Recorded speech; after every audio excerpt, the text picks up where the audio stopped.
Idly Huddly Hoopsarinos. Welcome to the Hoops Boys podcast. Your friendly neighborino hosts with the most, James the Jet, and America's favorite bitch ass white boy, CProc. That was a very poor Ned Flanders impersonation. I apologize to our listeners and viewers for that one. Hey man, it was pretty good to me. Anyway, our favorite team to both glorify and doo-doo on, the New York Knicks, made a pretty significant trade this week with getting oft-maligned guard Dennis Smith Jr., the F up out of town, and bringing in former Garden aficionado Derrick Rose, which we may have predicted this last week's show. Trade everybody not named R.J. Barrett, Mitchell Robinson, Quickly, and Obi Toppin. Everybody else, not even on the table. Take them off the table, put them in a pan, turn the fire on, cook them, get out. Especially Dennis Smith Jr. If we're going to get someone, I think we should bring back Derrick Rose. He was a good contributor to our team when he was first there. He loved the Garden. So, since we're our roundtable boys put their Nostradamus cap on last week, Jet, what do you think about this trade? Is this going to improve us? Is it going to wind up being some dead weight? Is there anything? Are there any other moves coming? Rumors that we've been hearing over the last week that could further complement this team. Like, how do we feel after this post trade? I like it. Dennis Smith Jr. was doing absolutely nothing for us. Rotting. He's rotting on the bench, and Derrick Rose averaged 18 points per game last season for the Detroit Pistons, and currently right now the Knicks are last in scoring. We could use any points we can get, you know what I mean? And I just hope that with the addition of Derrick Rose, and that's Tibbs' boy, I hope that it doesn't put a dampening in Emmanuel Quickley's progression, you know what I mean? Because he's shining right now, you know what I mean? He's looking like the steal of the draft, and him and Derrick Rose played the same position. What I do hope, and what I've seen, because they already played one game so far, what I've seen is that they're going to put them in at the same time, and they're going to bounce lead guard responsibilities between one another. And also when they play on the floor with Julius Randle, they could just score, you know what I mean? Because Julius could facilitate the ball. And for Dennis, he's in Detroit right now. They're rebuilding. Hopefully he could get some playing time and show some kind of something, you know what I mean, that he belongs in the NBA. You would think. Yeah. Bad teams usually mean good things for marginal players. Right. So I'm hoping that, I don't hate the kid. I'm hoping that he does all right over there, but I like the Derrick Rose trade. And as far as new moves that can improve the team, the rumor that I've been hearing is we want to get Kevin Porter Jr. He was on Cleveland, but he hasn't played yet because I think he had some legal trouble. But not to be mixed up with the New York Mets off-maligned former general manager. It's his son. Different Porter. Yeah. Can you imagine? Oh, right. But I heard that. I heard we could be in the running for Andre Drummond as well if he ever comes available on the market.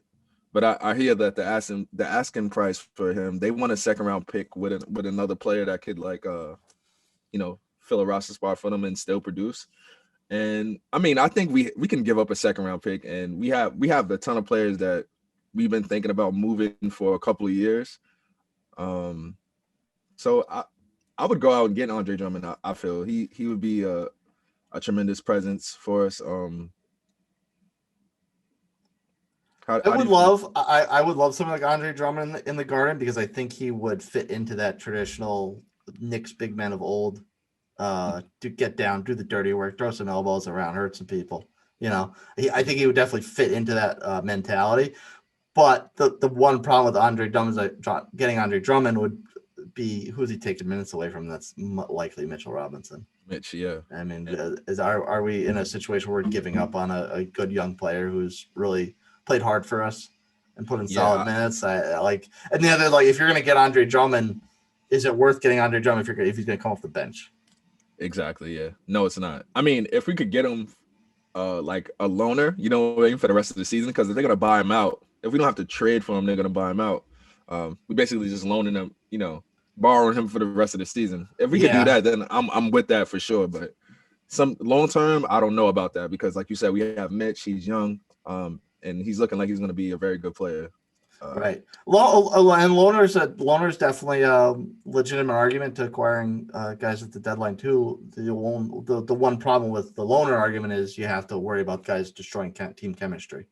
Right. Because even taking minutes away from somebody for a couple months is possibly still enough to really make rotations and playing time toxic, and we certainly don't want to do that.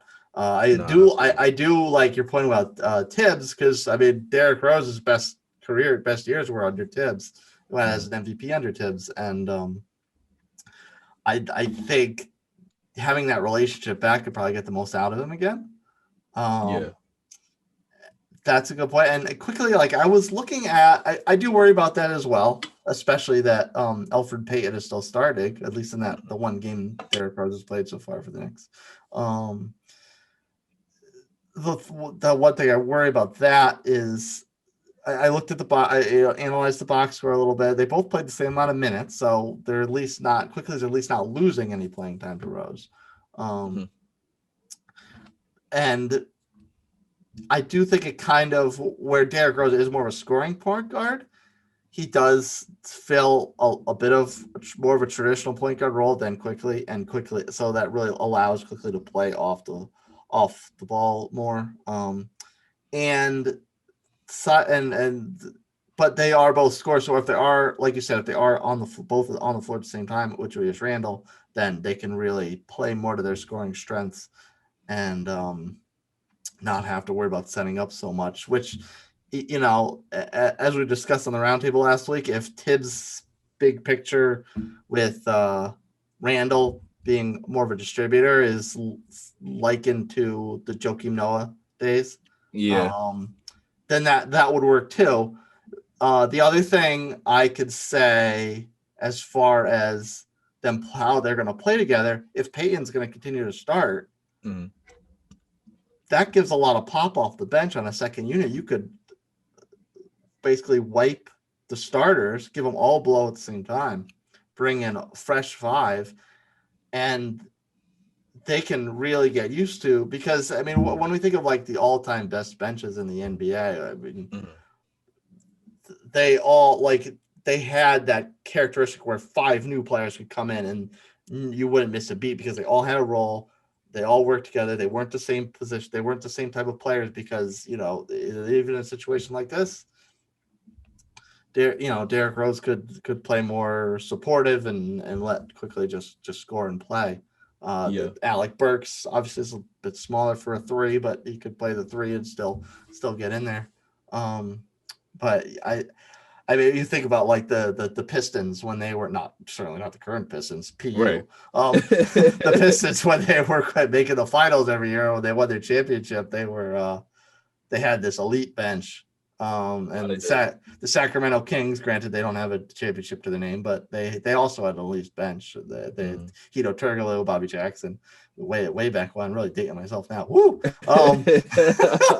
But you want your bench to have this full dynamic identity, and unless Payton's been starting, unless he starts to really fall off, just roll with that and just let Derrick Rose get used to coming off the bench. That's okay. I'm okay with that. Yeah, I'm definitely okay with that. If Payton starts to stink it up, then you got to change some things. But if Payton's still holding his own, then I'm totally fine with letting Derrick Rose, and like we were saying, someone coming in, someone like Drummond coming away, eating minutes from Mitchell Robinson, screwing up chemistry.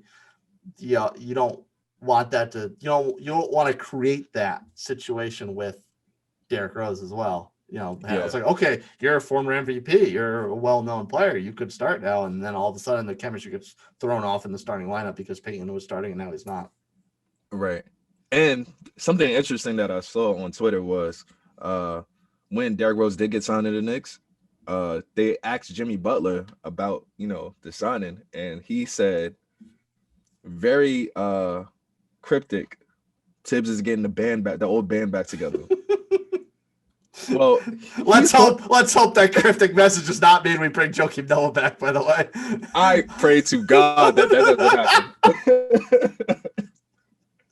We're gonna have the Bulls via Knicks on the team. We're gonna have Luau Deng, Joakim Noah. Hopefully, we could get Jimmy Butler out of the mix, but I wouldn't. I don't. Jimmy Butler, I take. I wouldn't mind Jimmy Butler, but yeah, don't be resurrected Ben Gordon from the dead or anything. None of that. No, none of that. Kurt Heinrich with the goggles. God, that's really turning the clock back. Oh, that guy could defend, man. Oh, he was gritty. He was gritty. That's like him and his old Kansas running mate. I don't know if there was something in the water down at KU, but him and Collison, oh boy, they last a long time. And boy, were they gritty. They could defend. And the crazy part about Collison, remember the Lakers wanted him last season, and he retired. Remember that? Come back, please come back. He should have just came back and got the ring. Just got a ring, yeah, exactly. Be the new age Mark Madsen. Right. Come in, beat some people up, get them hard 6 fouls, and come out of the game and walk away with your ring. Okay, bye. Right. Jewelry. Yeah. All right. So I want to talk about college basketball right now. So college basketball is where new talent goes to learn more about the game, but also show off their abilities to shop themselves to NBA teams. And we are lucky enough to have an insider who is well-versed at all things college basketball. Our boy Greg will help us sort out the what's and who's who in this year's college basketball season.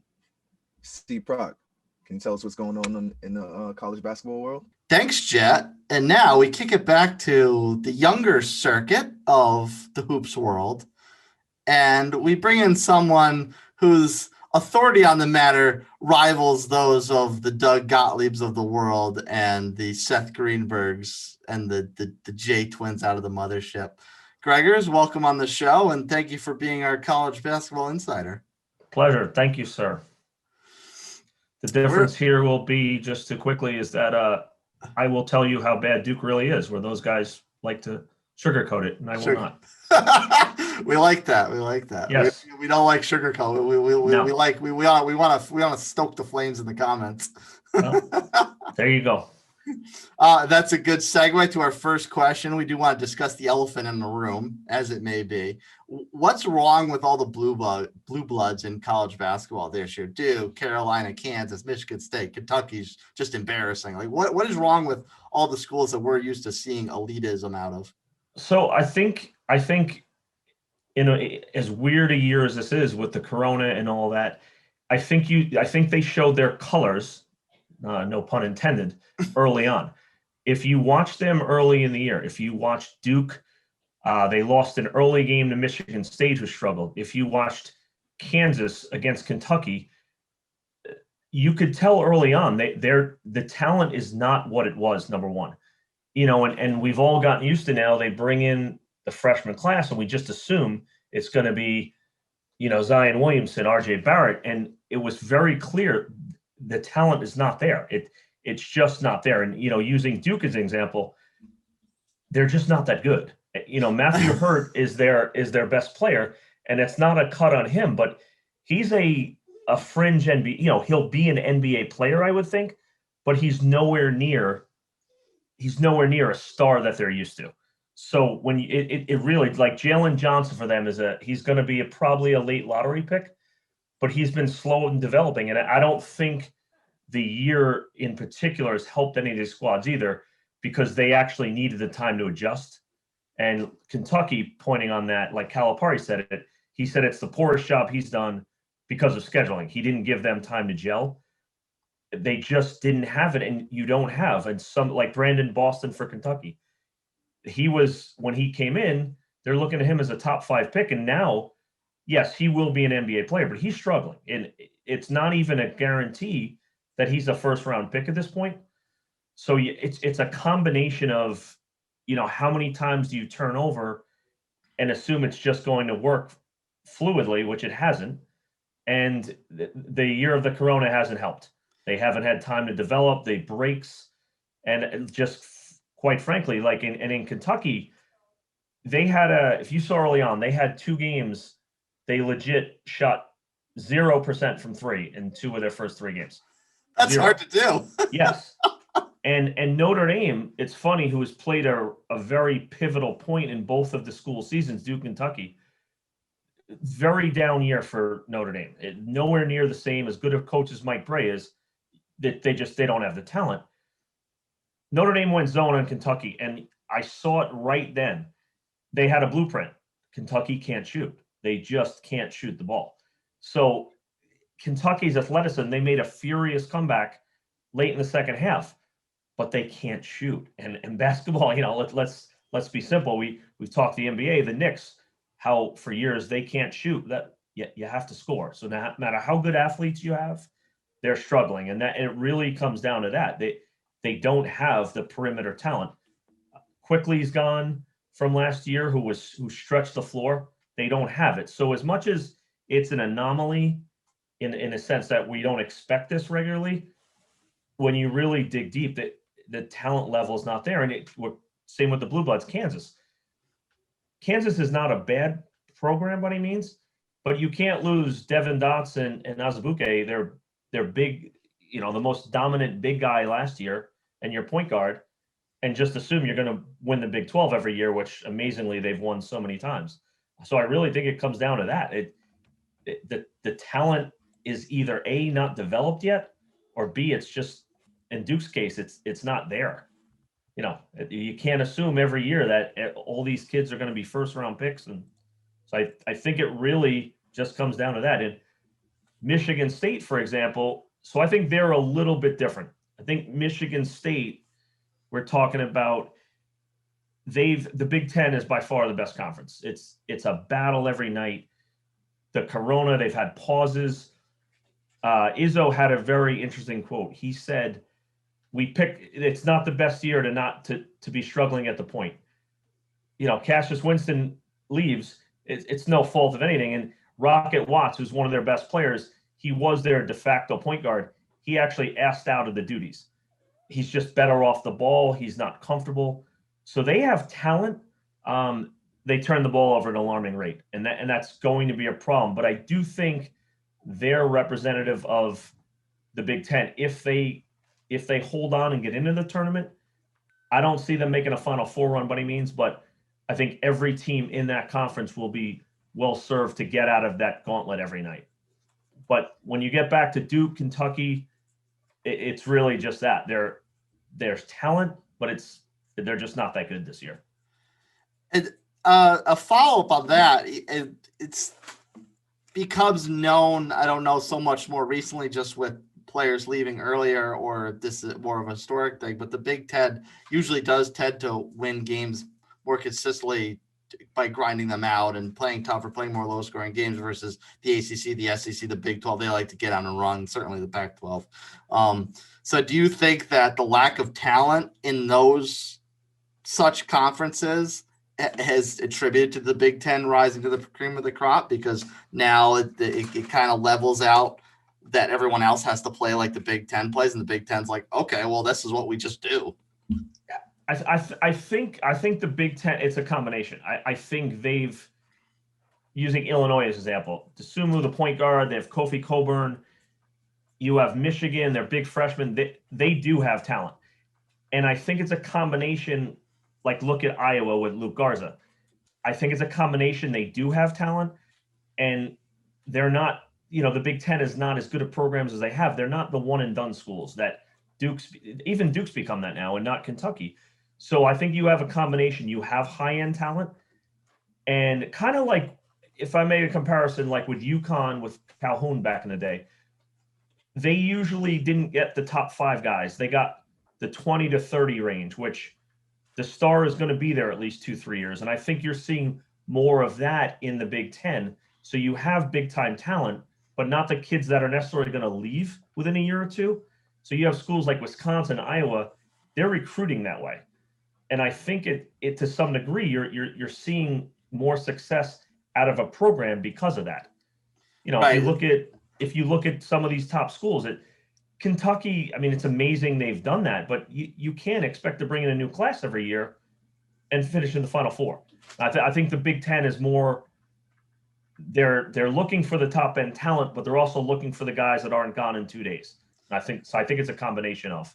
Right, and that you kind of answered my other follow-up question to that is do you like as the school struggling right now? It's just a factor of keeping up with the Joneses and these one and done type of players. It's finally retroactively catching up to them, whereas that strategy of recruiting and building a program is not exactly. And it's funny because Kentucky, it's amazing they've been so successful at it, and I think even Duke has fallen into a little of that, and I think. And they obviously hit the jackpot the year they had Zion and R.J. Barrett and Cam Reddish, but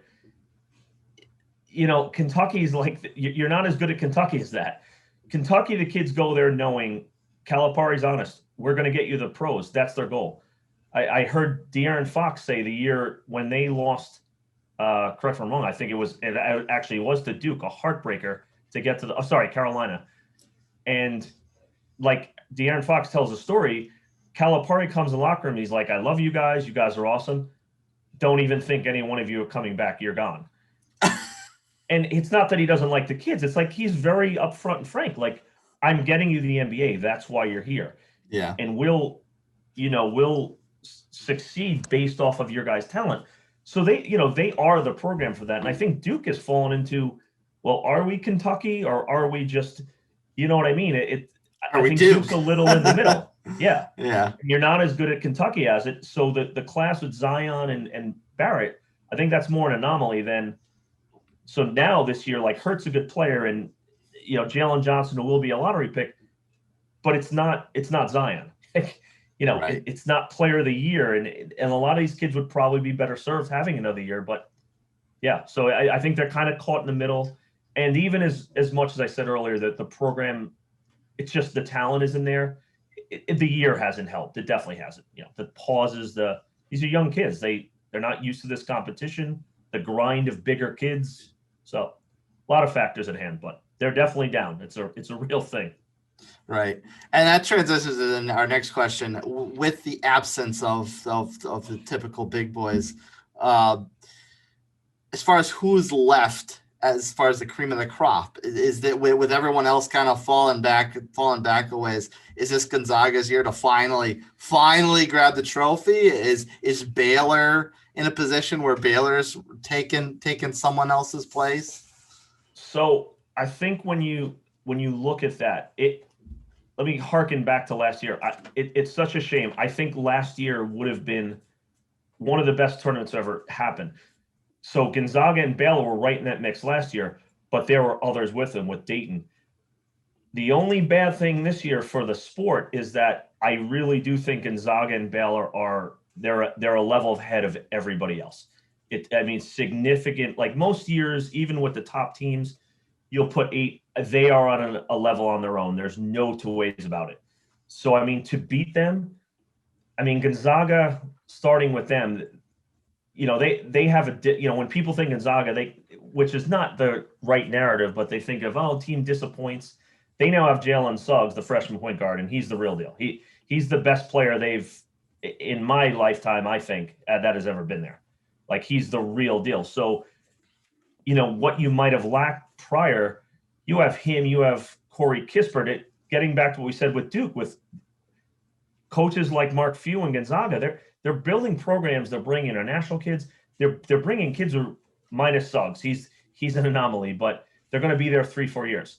So Kispert, who's literally a forward shooting 50% from three, he's now a senior. He's gotten significantly better. So that team, to beat them, it's a tall order. The one thing I would say with them, I don't know if you remember Parnowski, the big kid a couple years ago when they lost to Carolina in the final.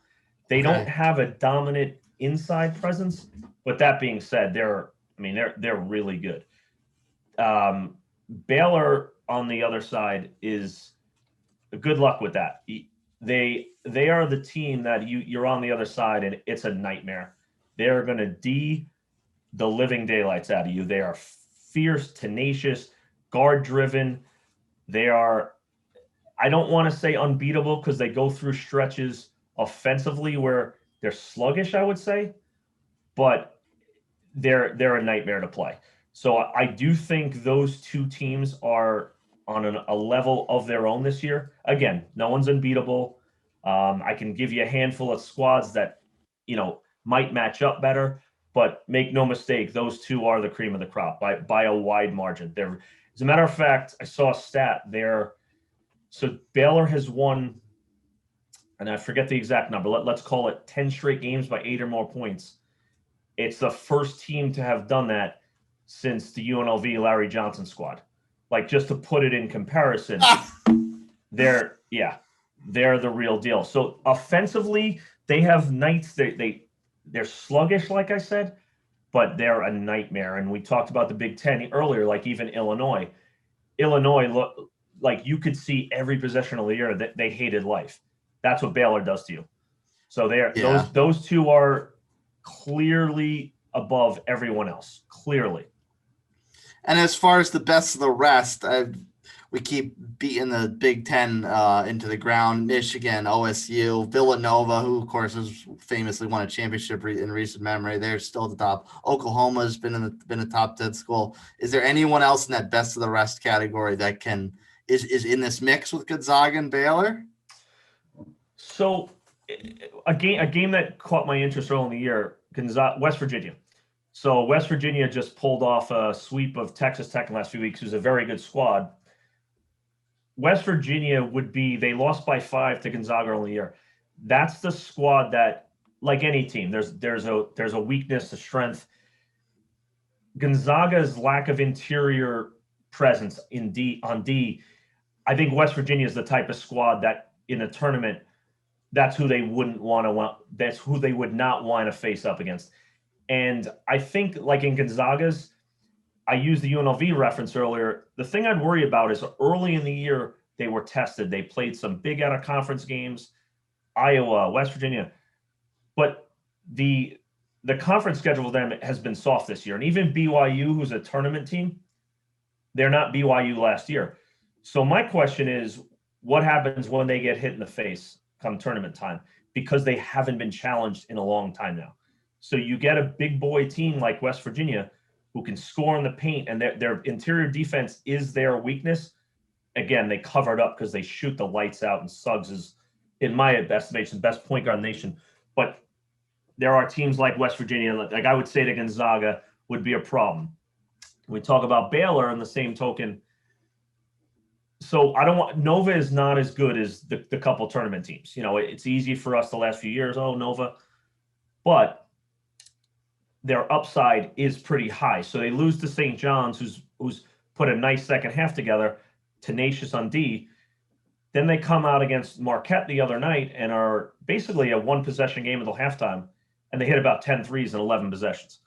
So Gonzaga, out. Baylor, it's interesting.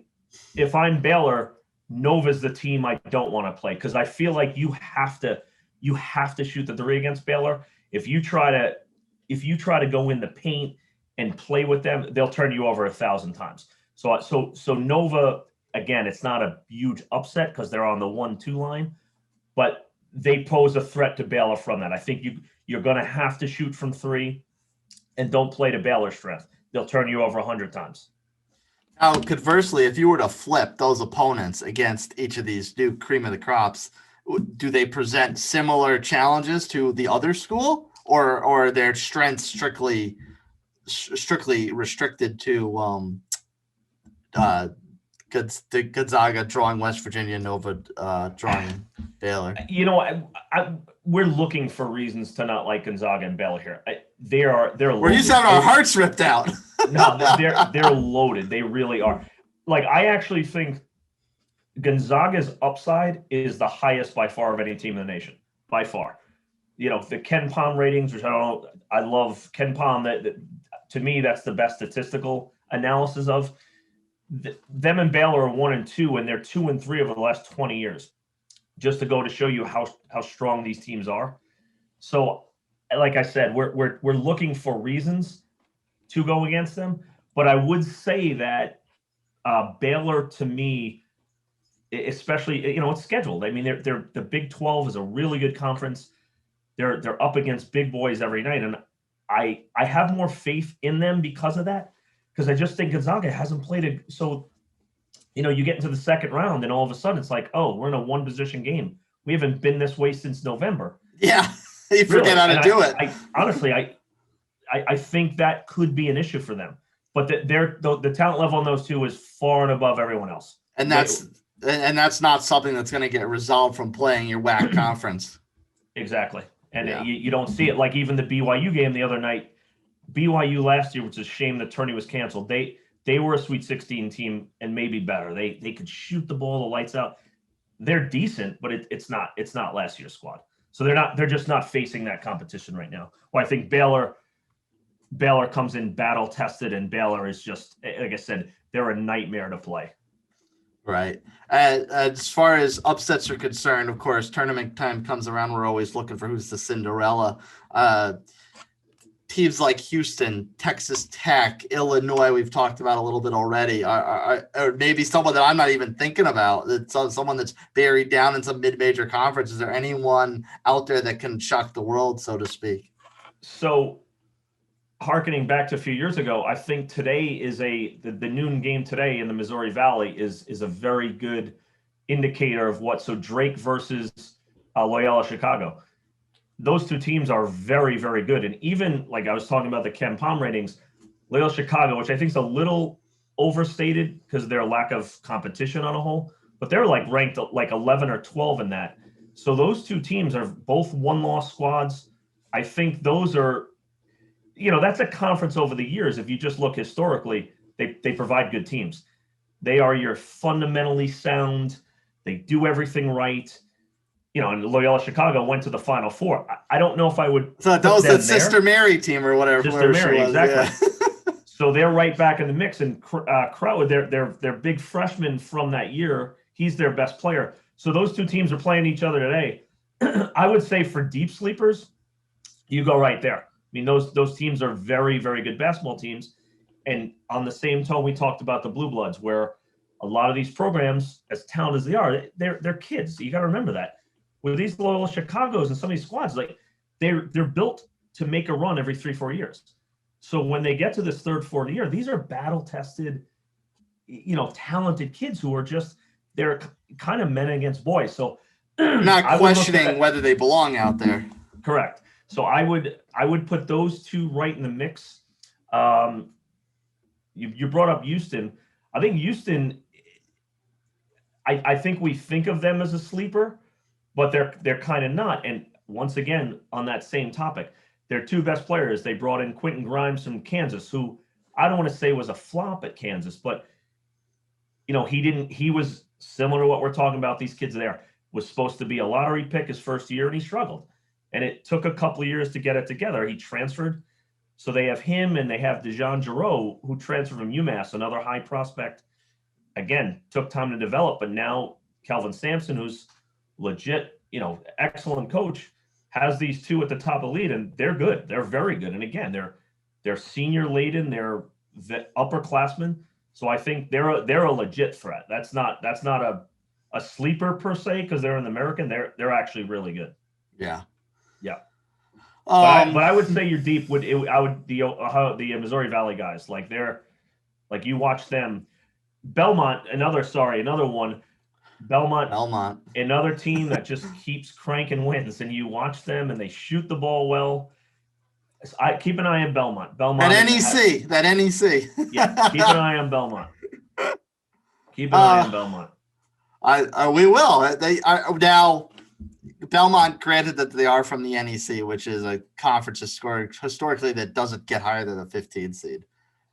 Is Belmont good enough to get into that 11 through 13, 10 through 13 range seed wise? I do think so. I do think so. And I don't know if you recall a few years ago, which they lost to Maryland. I believe it was a 7-10 game.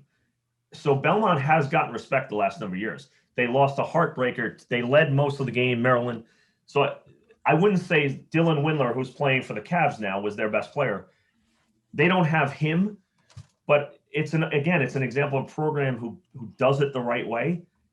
So I think the committee respects that and understands, like, this is the squad who probably will play well in the tourney. Gotcha. All right, we're gonna change gears a little bit. Put your degenerate hat on. I know it's hard to forecast the betting market without knowing a what the real plan is for the tournament, B what the actual field is. But are there any trends you've noticed this year to make it seem like, okay, these schools are a little bit more reliable against the spread? So a trend, I would say that I'll harken back to the Super Bowl, and Vegas is worried right now. And so why I say that, this is what happened with the Super Bowl, is that early in the year, the futures market, people were betting heavy on Tampa and KC.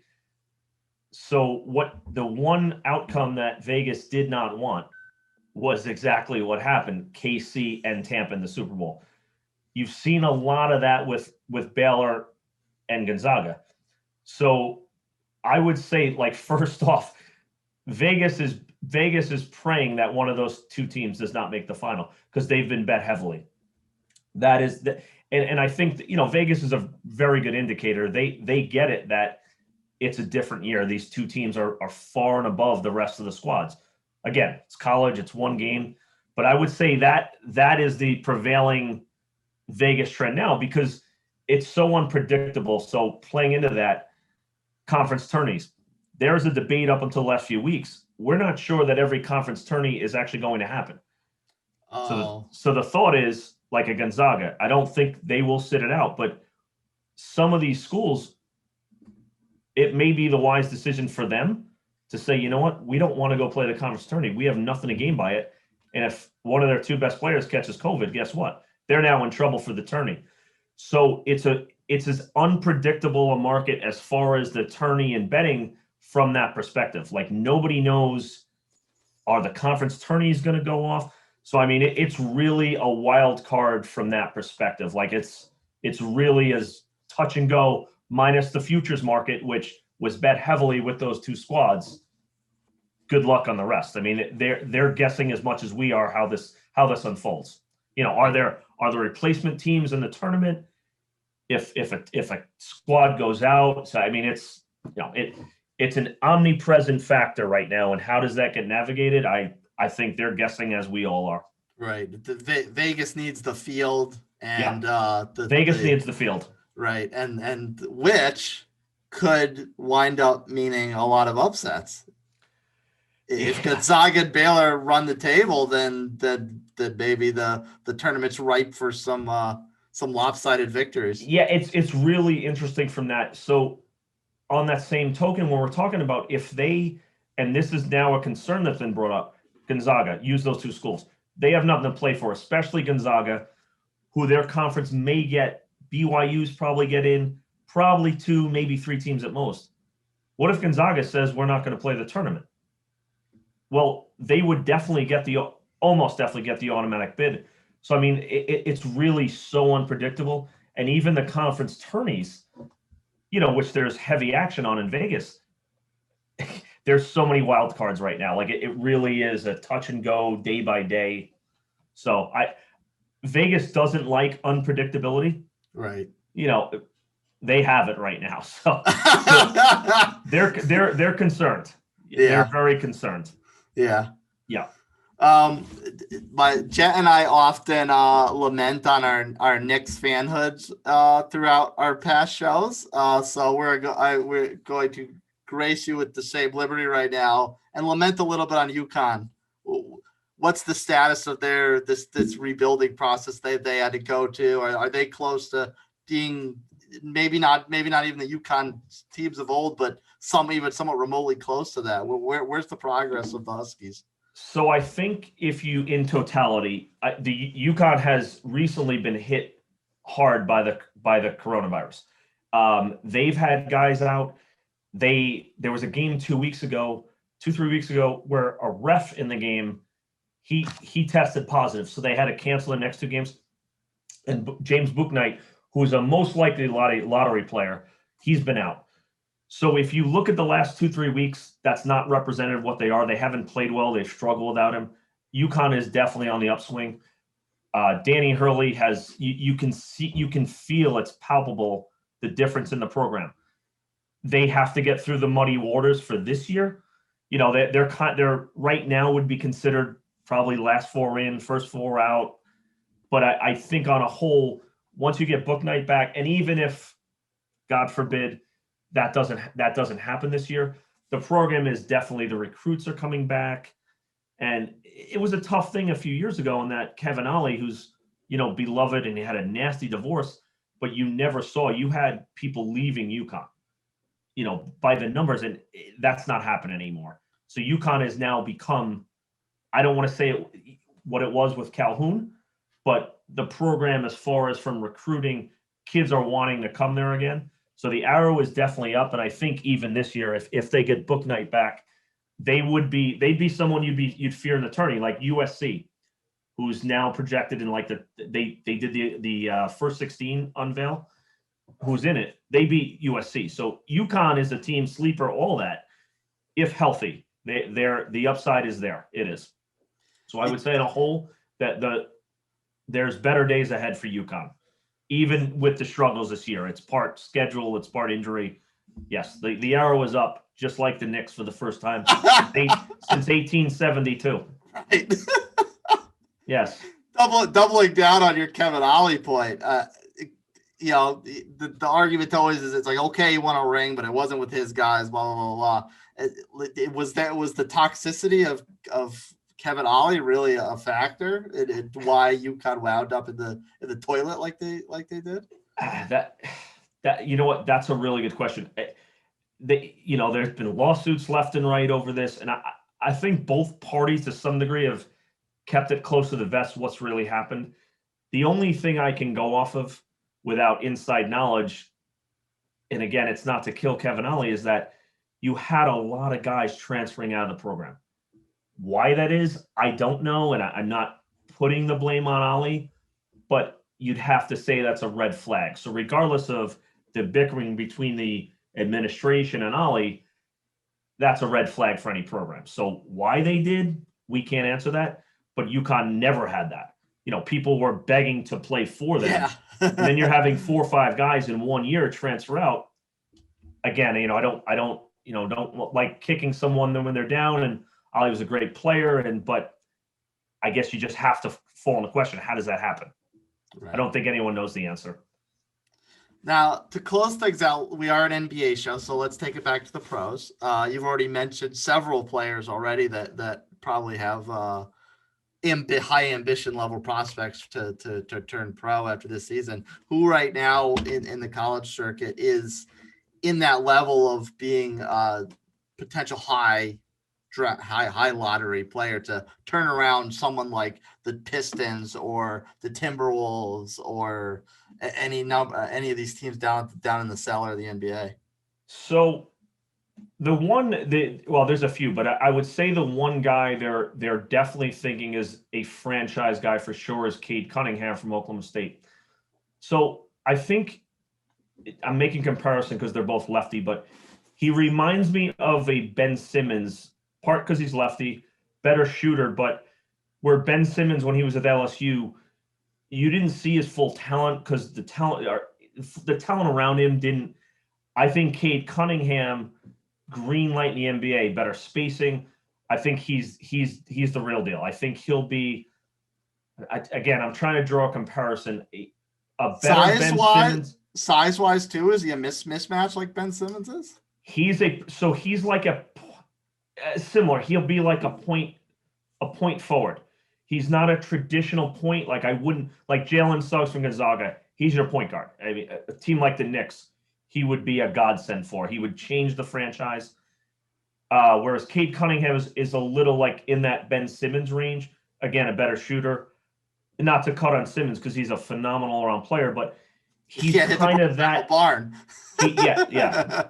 Cunningham is not that, and Cunningham now, they're trying to get him. Trying to think years back, a little like James Harden in Arizona State. They wanted him to be more assertive, which is funny because now people get now he doesn't give the ball to anyone. Exactly. But at the college level, Cunningham's that. So Oklahoma State has been up and down, but they're trying to get him to be more assertive now because I think once he gets that green light in the NBA, He's phenomenally talented. So you have to go him. I touched on Jalen Suggs. That to me is why Gonzaga is different this year. It's the best talent they've had in years. I have no problems in saying that, forecasting that. He's the best talent they've had in years. So a team like the Knicks, of course they won't get him because they don't have any sort of luck like that. But no, and on top of the fact that they're actually decent, halfway decent this year. So they'll fall a pick below him, and someone will get him, and we'll get a third string forward that will play 2 years in the league. But Jalen Suggs is no doubt about it. He's the complete package. You have at USC Evan Mobley. There's two twins, but Evan's the better. He's a freshman. He's a 7-footer who is similar dynamic. What I was saying about Cunningham, he's just scratching the surface. He's not. The question with him is how assertive will he be? But he's a monster. I mean, he's great on the defensive end, fluid footwork.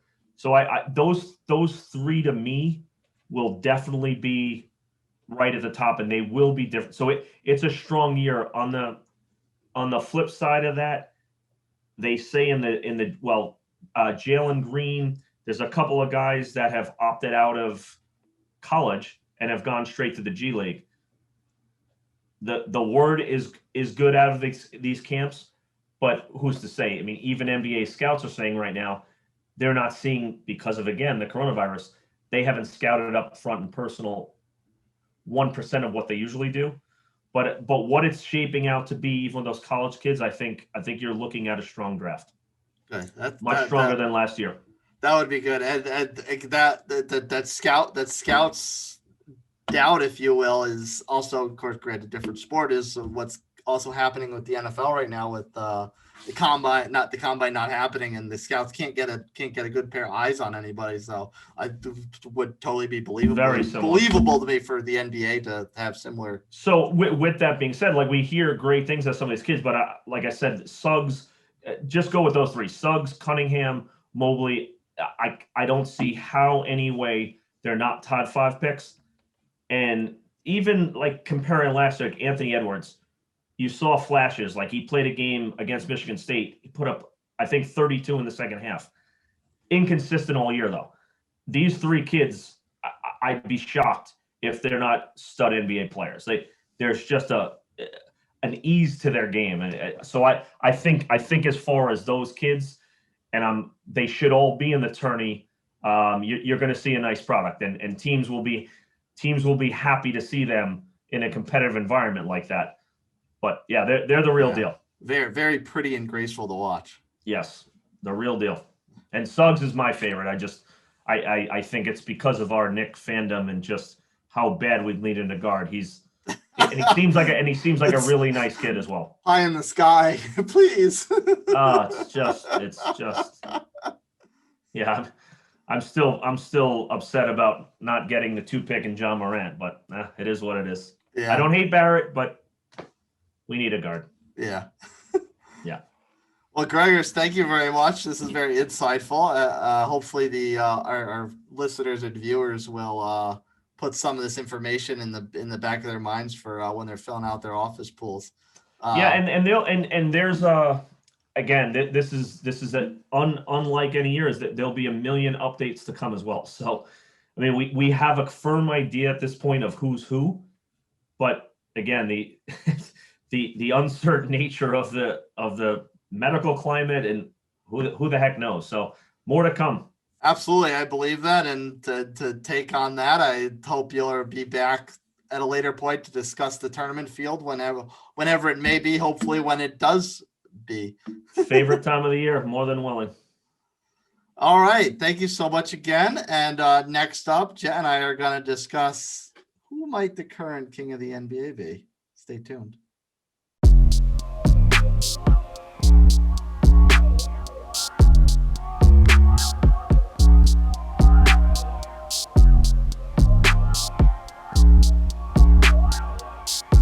Welcome back to the Hoops Boys Pod, where we talk all things basketball. And today, I have a question that has been irking my nerves for the past couple of days. And it's not only for the audience, it's also for you, my bro, CProc. Aye. What do you think is more impressive this season? The way LeBron has been playing at the advanced age of 36, or the way Kevin Durant has been playing off the Achilles injury? Before you answer, let me give you some stats first. The play of LeBron James has been extraordinary. He's averaging, I don't know how. yeah, he's averaging 27 points. He's shooting 50% from the field, 34.5 from three, which is, I don't know if that's a career high. It got to be. It was at one point. It may have come down a little bit because I heard that on telecast one night that it was a career high. So it may have come down a little bit, but at one point this season it was. Yeah, and 7 assists and 7.5 assists and 7.5 rebounds. You know, that's ordinary for LeBron. That's standard. That's actually down for LeBron. That's down for LeBron. And then on the other side, you look at Kevin Durant. We all know who that is, the Durantula, the Slim Reaper. I love the Durant. I love that nickname. So yeah. He's averaging 29.5 points per game. He's shooting 52.9% from the field, 44.9 from three. He's averaging 7.5 rebounds and 5 assists. And he's sporting a 91% from the free throw. He's coming off an Achilles injury, averaging 30, shooting 50, 40, 90. Who does that? MVPs do that. MVPs do that. Which, of course, he already has one. Right. it's not like he's trying to get numero uno. Right. I will say, as far as LeBron's concerned, it still hasn't totally left me the fact that he basically mailed in the season, his first season with the Lakers. Mm-hmm. Didn't want to play with any of these young, talented players. Mm-hmm. It's just like, Brandon Ingram, you're useless. Like, you're useless to me. Get out. You know, like, just completely mailed in that season. Just was worried about Space Jam 2 or whatever. That hasn't completely left me. And I will say 50% from the field is standard for him. His 3-point is up. It may be a little bit down currently, but it is up overall. And his assists and rebounds are, like we said, they're pretty standard, if not slightly down a little bit. The thing is, with his age, whereas normally that would impress me, because that is getting up there, and LeBron, and on top of the fact LeBron came to the league when he was 18, right? Not when he was 20. The thing but LeBron is like the ageless one. Yeah, he is. So it's like we're normally putting up those type of numbers at 36 would really, be like eye-popping. Would really, yes, would really catch my attention. With LeBron, it doesn't seem, and maybe we're just spoiled, but it doesn't seem like I should be all that surprised by him doing that at a advanced age for an athlete, because by athlete standards, because he doesn't seem to age. He never gets hurt. His body is still as built up and ripped like a truck as it ever was. I have a hard time associating LeBron now as an older veteran player, even though obviously is. I have a hard time associating that to LeBron in his prime.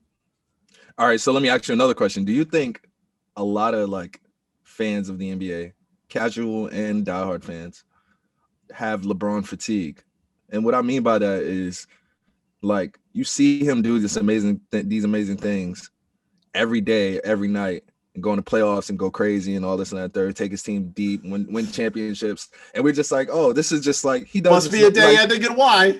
Yeah, this is regular, you know what I mean? But in all actuality, this isn't regular. You know, what he's doing isn't regular.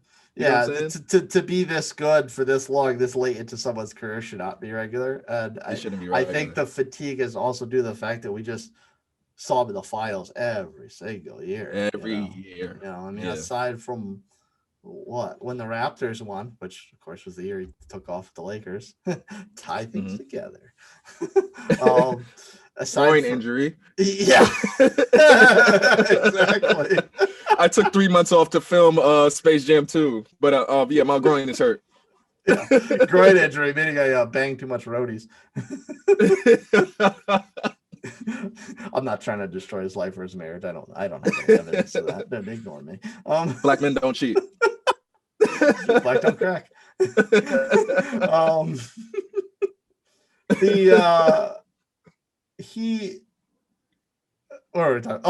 LeBron, we saw it. We would just see him in the finals. We got used to it. it's like I think the casual fan did get to the point where I was like, all right, how much more LeBron can I watch? Right. I'm tired of seeing him. Yeah, Yeah. it didn't. Of course, didn't help. It didn't help the fact that they were playing the Warriors on the other side every single year. Right. Yeah. You know, it'd be one thing if the Warriors didn't have a lockdown on the Western Conference like they did, and it was the Nuggets 1 year or the Rockets another year. You know, like he was going up against Harden here, and he was going up against Jokic, and well, Murray may not have been in the league at the very early onset, but you know, he had Jokic against him 1 year. If you had Harden against him another year, if he had the Splash Brothers 1 year, maybe even two, just because they were so good, you know, or like, you know, a year apart, like the spot, like they did a Spurs run where they win a championship, then do nothing, then win the championship again. Right. You know, if it was broken up a little bit more, I feel like I'm missing someone too. I mean, Dallas wasn't like, I feel like I'm missing someone obvious that I shouldn't be. But anywho, you know, if it was broken up against different kind of opponents to give each finals a little bit of a different flavor, you know, I mean, for a more hardcore basketball, you can say, oh, well, they did have a different flavor because you had the first year that was LeBron all by himself because Love was hurt and Kyrie was hurt, and then you know, you had that argument that he should have been MVP even though they lost. Then the following year, of course, was the big shot that Kyrie hit. And then, of course, the following 2 years of Durant. So you can argue like one being the first one being just an absolute dominant run by Durant. So I mean, you could argue, you know, the true basketball fan will try to highbrow the casual fan and be like, oh, well, every finals did have, even though the same teams, every finals did have a different flavor. I'm like, yeah, but they really didn't. I mean, the casual fan's not going to see that. They're going to look like and see the same two teams, the same group of players every year, you know. Yeah. So like that, I do think LeBron fatigue is real. And he, especially because he doesn't change, you know, like LeBron has been capable of doing the same things for the last dozen years. Yeah. There's not much. It's not like LeBron started his career as one thing and then evolved as his years progressed, you know. Yeah. Like his skills just constantly keep getting better. And I feel like right now, like, and they're all the same skills. Yeah, it's all the same skills. He's elevating them, but they're all the same skills. There's nothing different about him. All the same. Right. Yeah. His style of play never changes. He still runs like a brick truck to the rim. You know, he still wants to still wants to throw up 3-pointers. It's fine, but it's okay. It looks like the game is getting like everything is in super slow-mo for him, and he's just like doing whatever he wants every game. Like that's what I see when I watch him play. Like which is easy for it to be slow-mo because he's so big. Right. It's easy. It is easy to watch. Like Jordan, when things got slow, when things appeared slow motion, because Jordan was just so freaking graceful. Right. Yeah. There's nothing graceful about LeBron James. Let's be completely real about this. He's just an animal. Right. Yeah. He's an animal. This is like a bear running through you, trying to rip your chest apart. So, all right, that's our love for LeBron.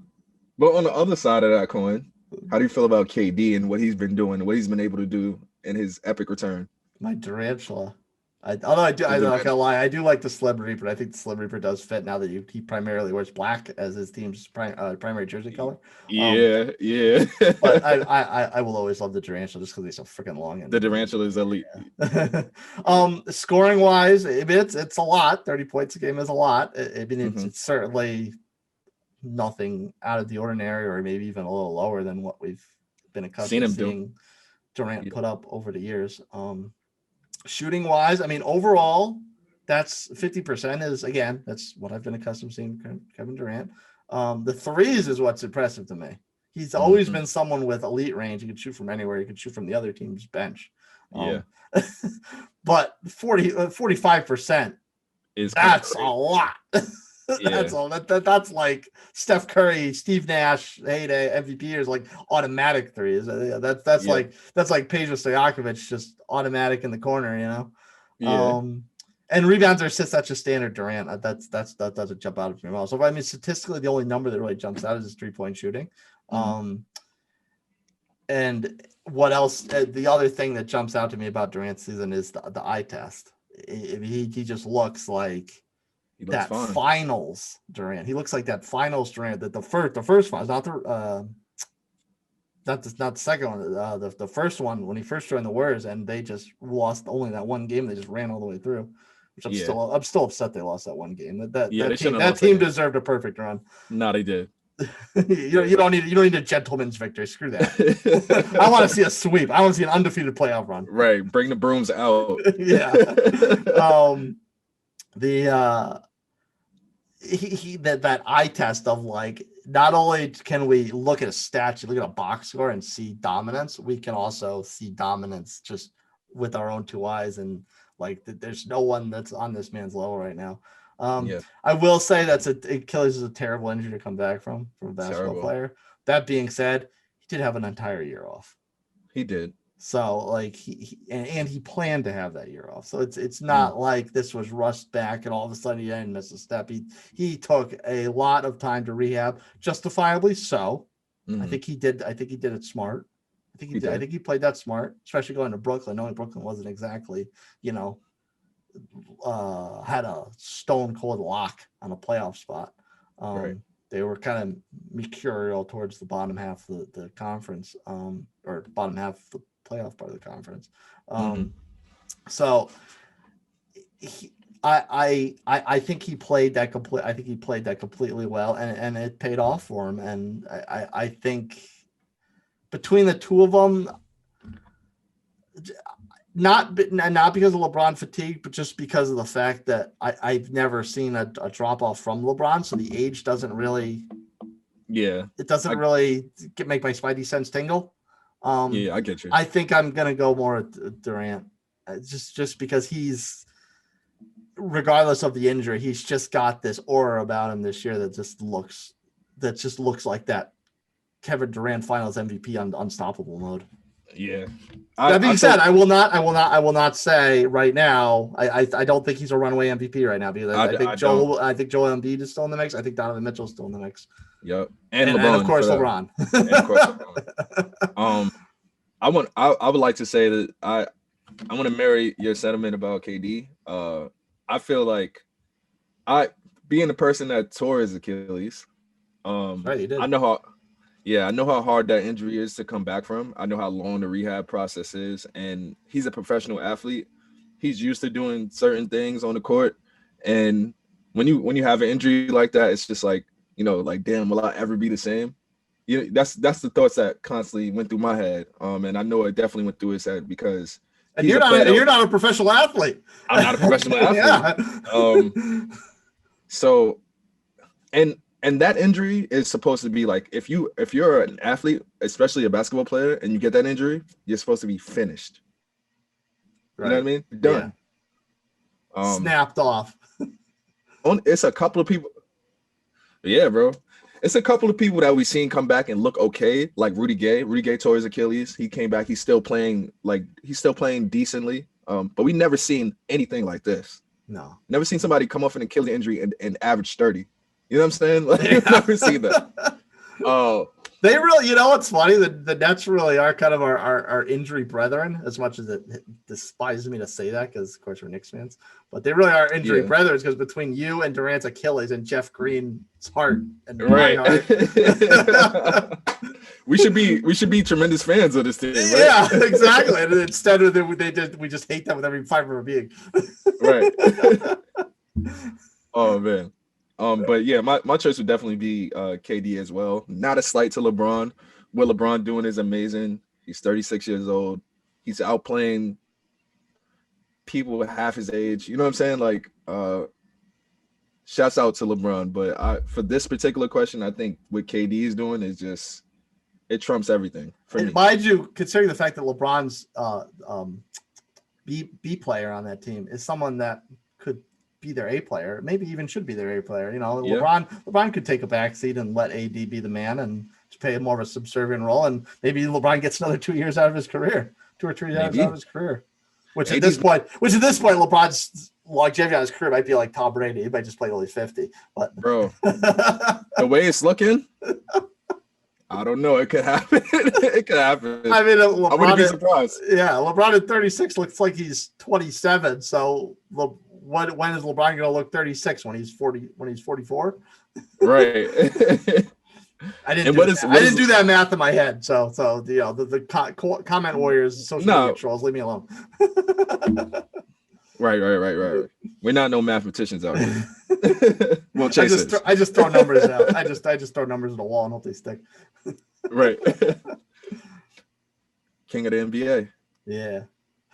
Anyway, speaking about the Nets, they're not all high end bells and whistles this year. There's a very, very sad, sticky part to their season right now. Jet, what's the lowdown on their latest fashion venture? All right. So I wrote a little piece to this, so I'm gonna read it to you guys. Jerseys are supposed to be a symbol of pride and a way to represent the town and team that you play for. And that's what these city jerseys that the NBA created are supposed to do. But somehow the NBA's jersey making team tends to seem to drop the ball. Okay, let's be fair. Not all these jerseys are created equal. Some of them are not that terrible, but there are some real stinkers out there. None being more smelly than the Brooklyn Nets city jersey. I mean, it looks like every year Brooklyn makes a jersey. The jersey maker Googles Brooklyn, goes into the image portion, sees something like, oh, I like that, and then puts it on a jersey. This time, they said this jersey is inspired by Jean-Michel Basquiat, who was a great artist who grew up in New York and is widely appreciated by people around the globe. And he has some amazing paintings. And this jersey was supposed to be inspired by him. And I feel like if they didn't tell me that, I wouldn't know that. You know what I mean? It looks like they just wrote Brooklyn like abbreviated in crayon and slapped it on the jersey. And it's like, yeah, this is Jean-Michel Basquiat. No. These jerseys are terrible. And that's why they're on this week's Stink Report, and they are the leaders of the new stank. The Brooklyn Nets. The leaders of the new stank. Not for anything you've done on the court, but how you represent yourself on the court, which is so funny. You dress hard. Go ahead. No, I'm just saying they dress horribly. Yeah. Just funny because they also have that throwback that they made, that blue one. Yeah, the blue one. The blue one is amazing. Looks I like awesome. Yeah. And they match the court. They match the court to their jerseys.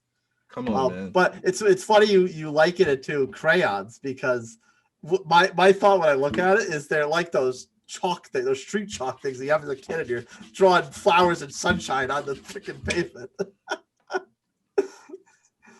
Let me tell you something. Like Basquiat he was a street artist, so like he would tag up graffiti and things like that. So when they said that, when I read that, I'm like, oh, okay, I could kind of see it, but it's just like, nah. The execution was terrible. Like, you know how we were talking about like the dunk contest, they should allow non-NBA players, like professional dunkers, to enter it so it could be more exciting. I feel as if they should do the same thing with the jerseys. They should hold a contest for every team at the beginning of every season and have people put entries in. They select top 3 and they pick one and make a jersey out of it. I'm pretty sure there's some fans out there that can make way better jerseys than what the NBA teams is doing. And with any hope, the panels of who decides isn't as equally as bad as the people who are currently designing them anyway. Bro, they're getting away with murder. They're getting away with murder. Here's a flaming bag of poo. I'm going to throw it at a wall. Throw it at a wall. No, I'm going to throw it at the house. Burn the house down. Manure. Manure. Captain Manure. Captain Manure. Well, speaking of bad uniforms, we're now going to bring in a couple experts on the matter and kick around some horrible and some positive styles that NBA teams are currently kicking around this year. Today we have some special guests. We have some uniform experts.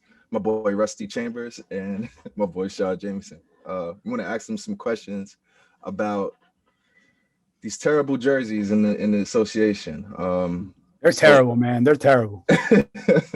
I wouldn't say that. I would say a select few are. Ooh. I like the positive outlook on life.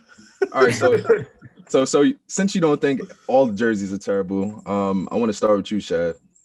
The good, bad, and the good, ugly, and regrettable in the current league, as far as jerseys.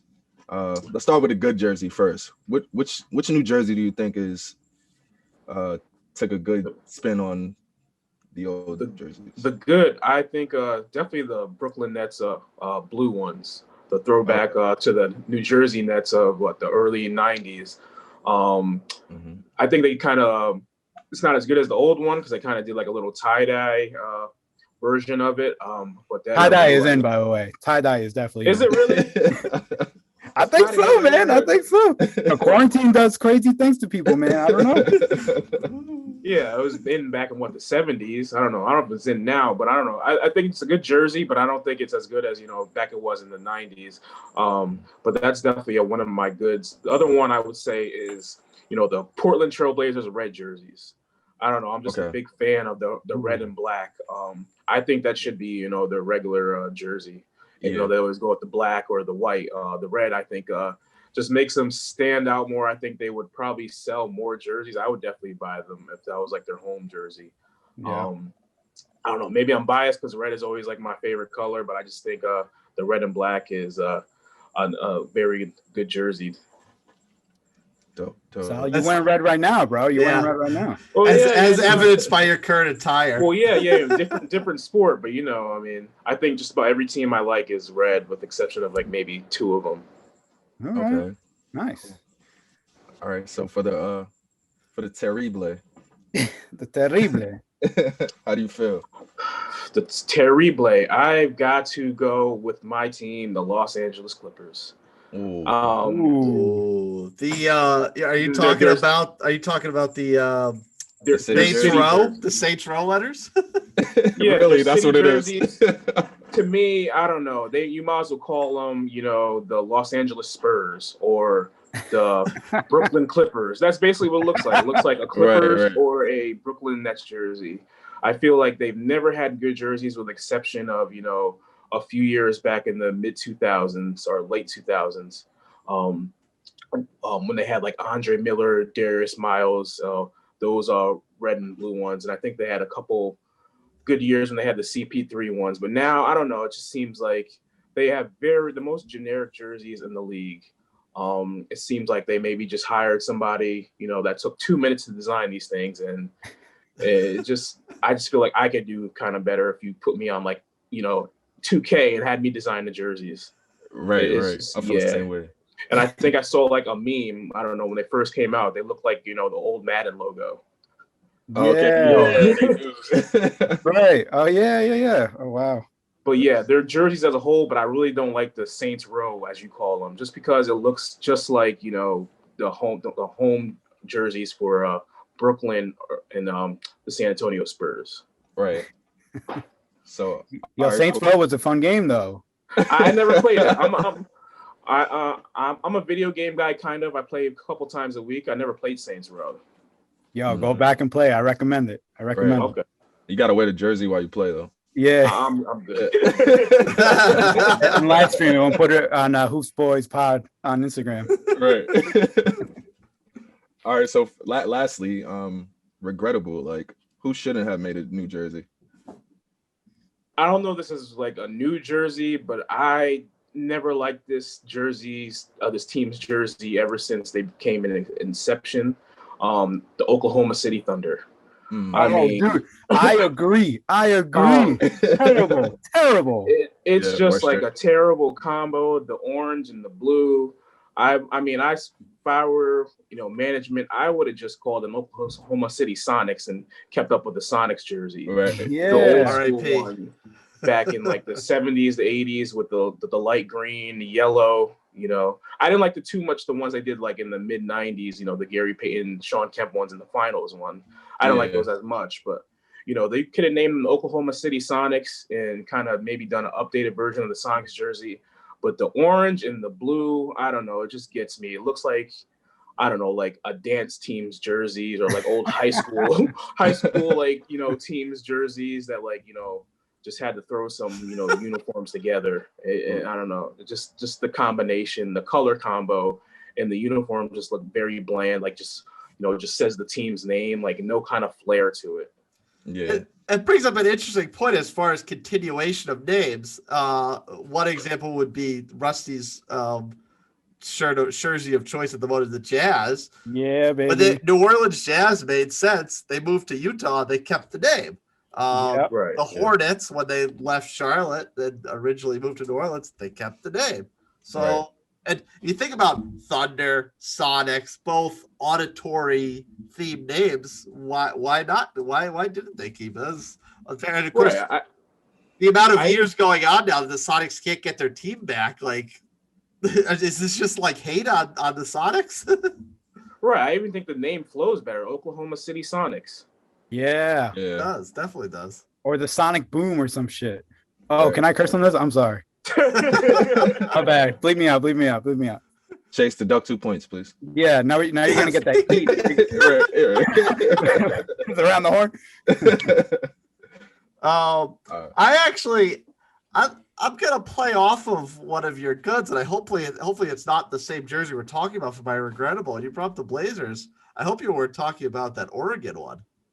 No. I'm just talking like the alternate one they have, the predominantly red jerseys with the black, letters and numbers. Yeah, I know yeah. the one you're talking about. Yeah. No, I agree. Yeah, but that Oregon City one, that's definitely my regrettable. That's definitely my regrettable jersey. Oh no, I disagree. Bro, like I love when there's a city, whether it's any jersey. To me, right? Can I just say something real quick? To me, a jersey, right, is something that you're not embarrassed to wear, and Right. B, like it has to be something that you can wear, not necessarily at that event, right? So like to me, seeing a city that isn't really represented in sports, the word Oregon across, and you're not talking about University of Oregon or anything like that. I'm Oregon like, Trail.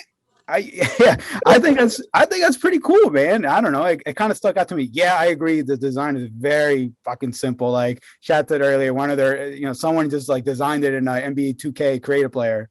You know what I mean? Like, but like, I like it, Chase. I mean, why don't you like about it? I'm gonna pull it up real quick. It's just I'm not a big fan of the text they use. The colors is kind of almost reminded me of Shed's anger against the Oklahoma City color, like the side colors, the down the rib. With Oklahoma, to me, it seems like it's like a G League jersey. Nah, You know what I mean? absolutely. Like, definitely a G League jersey. To me, it's right? Like to me, it's like they're trying something new with the stripe across the way, and I'm Right. like, it doesn't really work. To me, the Oregon, the Portland one, I'm like, I think that's pretty cool. What's What? what's You don't like that? the colors on the side? Yeah. Oh man, I fucks with that. I mean, I mess with that. I gotta stop. Oh, I see the Oregon jersey now. I Yeah. haven't seen this yet. Oh, okay.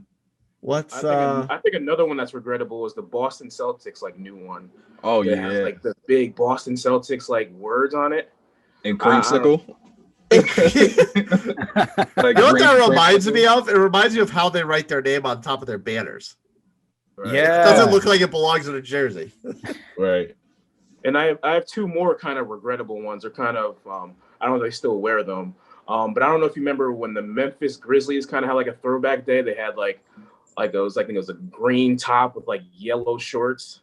Oh Yes, yeah. the gold text that they're wearing now. I don't know what that was. I don't know what they were dedicating it to or what it had to do with Memphis. But that really looked like they just took it out of a laundry basket one day. And they wore old pennies in the local rec league. Yeah. Mix it up. And for some reason, I don't know. I think a lot of people liked it, but to me, it was just, I don't know. It was very mundane. Not really pleasing to the eye. And then they bring it back as a regular jersey, not just this random thing that comes out once a year. Right. I think they wore it a couple of times. I haven't seen it in a couple of years, but I remember them wearing it probably I don't know 3-4 years ago, or when they were really good when they Tony Allen, Mark Gasol, and Mike Conley, those kind of Grizzly teams. Zebo. Yeah. The green Yeah. drawn. And another one, the St. Patrick's Day Chicago Bulls. Why are you guys wearing green? Oh, Everybody knows the Bulls as red. You look like the Celtics. Like Right. you should always kind of stick at least close to your color scheme. Red and green are just complete opposites. I don't know if you Yeah. guys remember those at all. No, Well, no. yeah, Shad. So you're telling me you would never wear a shirt that says "Kiss Me, I'm Irish"? Oh, I would, but I wouldn't. But what says shit, what says Bulls? Green says Bulls, Like, Yeah, no, I agree with you. I That agree. doesn't mix at all. Yeah, stick with your color scheme. That's like if the Knicks did like a St. Patty's Day one. I'd be like, nah, bro. I think they did, don't they? They Don't did. do the They green do have. ones? They They have do a green have one. Yeah, That one. No, oh my gosh, Yeah, I they haven't did. seen that. the green and orange ones. Yeah. Oh, that's disgusting. Do Green. you and remember? Do you remember the Kryptonite jersey you wore at the dunk contest? Right. Oh, okay. That's considered a St. Patty's Day one. Oh, I thought he just like got that one made because of the Kryptonite Superman, Nate Robinson, Dwight Howard thing. It may not have been. It may not have been the exact one, but they did play it into a regular jersey at some point. Damn, that's ugly. As far as Shad, you got any more regrettables? I think I'm good right now. I probably could go on all day, but I'm good on the regrettable. Come on, bro. Save some from us. Save some for us. Yeah, go ahead. This the next jersey right here. I don't know if y'all can see it. That's Oh, a Kryptonite. yeah. That's Kryptonite. Yeah. It's not terrible. It's not that bad. I know a lot of people It's are spelling garbage, this jersey. James. It's garbage. I know a lot of people are split on this jersey. What do you think of the old Denver Nuggets with like the the rainbow background? city? That's an elite jersey. The Love rainbow it. one, yes. The Yeah, one that's from an the elite Antonio McNice days, not so much. Yeah. No, yeah, I like the one was like from the '80s with the rainbow background. Yeah, that's an Yeah. elite jersey. That's Yeah. an elite jersey. Jerseys from And I that also- time. The Kiki I also like the Vandeweghe baby jersey. blue ones that they had with the mellow era, the baby blue and the yellow. Baby blue. Yeah. Those are good. Those were unfortunately short lived. Those are hot garbage. Hot garbage. Wow. I had it up. I don't know if you could tell my background for those watching on YouTube there. I'm a Duke fan. So anything baby blue, New York UNC colors, get out of here, bro. Right. I Burn hate it up Duke and then North poop on it. Carolina, man. All right. I hate them both. I hear you. Rusty, you want to go into yours, or you want me to drop some? Yeah, man. So, drop like some on you? Bro, like I said before, any like these city edition jerseys that the NBA just came out with, man, like 75% of them are hot garbage, bro. Like, let's just run down the list, right? I'm gonna start with regrettable, all right? Sorry, I'm messing up your the QB No, here. you're good. That's Whatever. all right. So Miami, what happened there? The Miami Vice ones? Pull that picture out. What happened there? Did the intern at Miami front office make this? It's like, oh, I know what they're like. They're like gradient. Oh, we're Miami. We're neon color. So let's put pink and blue on there. What, the J. Edgar Neon invent neon in Miami or something? Like, what are we doing here? I wouldn't buy this if you gave it to me. Anyway, next. Regrettable. Number 2, Cleveland. Like, bro, what is, like, look at the letters. I get it's supposed to be edgy. It's just simple. It's a black jersey with like the red and gold trim for the sleeves and the neck. But the font, man, it looks like some kid just like closed their eyes and just and picked fonts out of a font list and just like that one for each letter, bro. I mean, Yeah. is Cleveland wacky or something? I don't know. Am I missing something here? That's I don't know. actually a good submission because I'm not a big fan of that multiple font Cavs look. I mean, all right, and then I'll do one more for regrettable, and it's unfortunate. Like you can't help your name, right? You're wherever you live, wherever you're from, whatever your name is, this and that. But Sacramento, Sacktown, no. Sacktown. It works in crazy. slang. It doesn't work in text. No, like if I wore that jersey to a barbecue, some people would be like, what's up with your jersey? Why does it say Sacktown? Why not Penis Town? I don't know. I'm just saying. I don't know. So it's just the words, not like the color scheme or Yeah, just the word. The color schemes are all right. It's a black jersey. Can't go wrong with that. With like baby blue. All right, -5 points for me. And then you got the orange, a little bit of red, orange. I don't know what that is, but just the word Sacktown on it. I'm like, Sacktown is crazy. just put. I would rather wear just say straight up Sacramento. Again, like I said before, a word that you're not used to seeing on a jersey. I'm like, oh, all right, that's pretty cool. Yeah. NorCal. Whatever, or Central Cal. I don't know where Sacramento is, man. So that means that you probably really don't like those Rockets H-Town jerseys. Oh, those are. Oh my god. Oh yeah, those are bad too. Yeah, and they're baby blue. Yeah.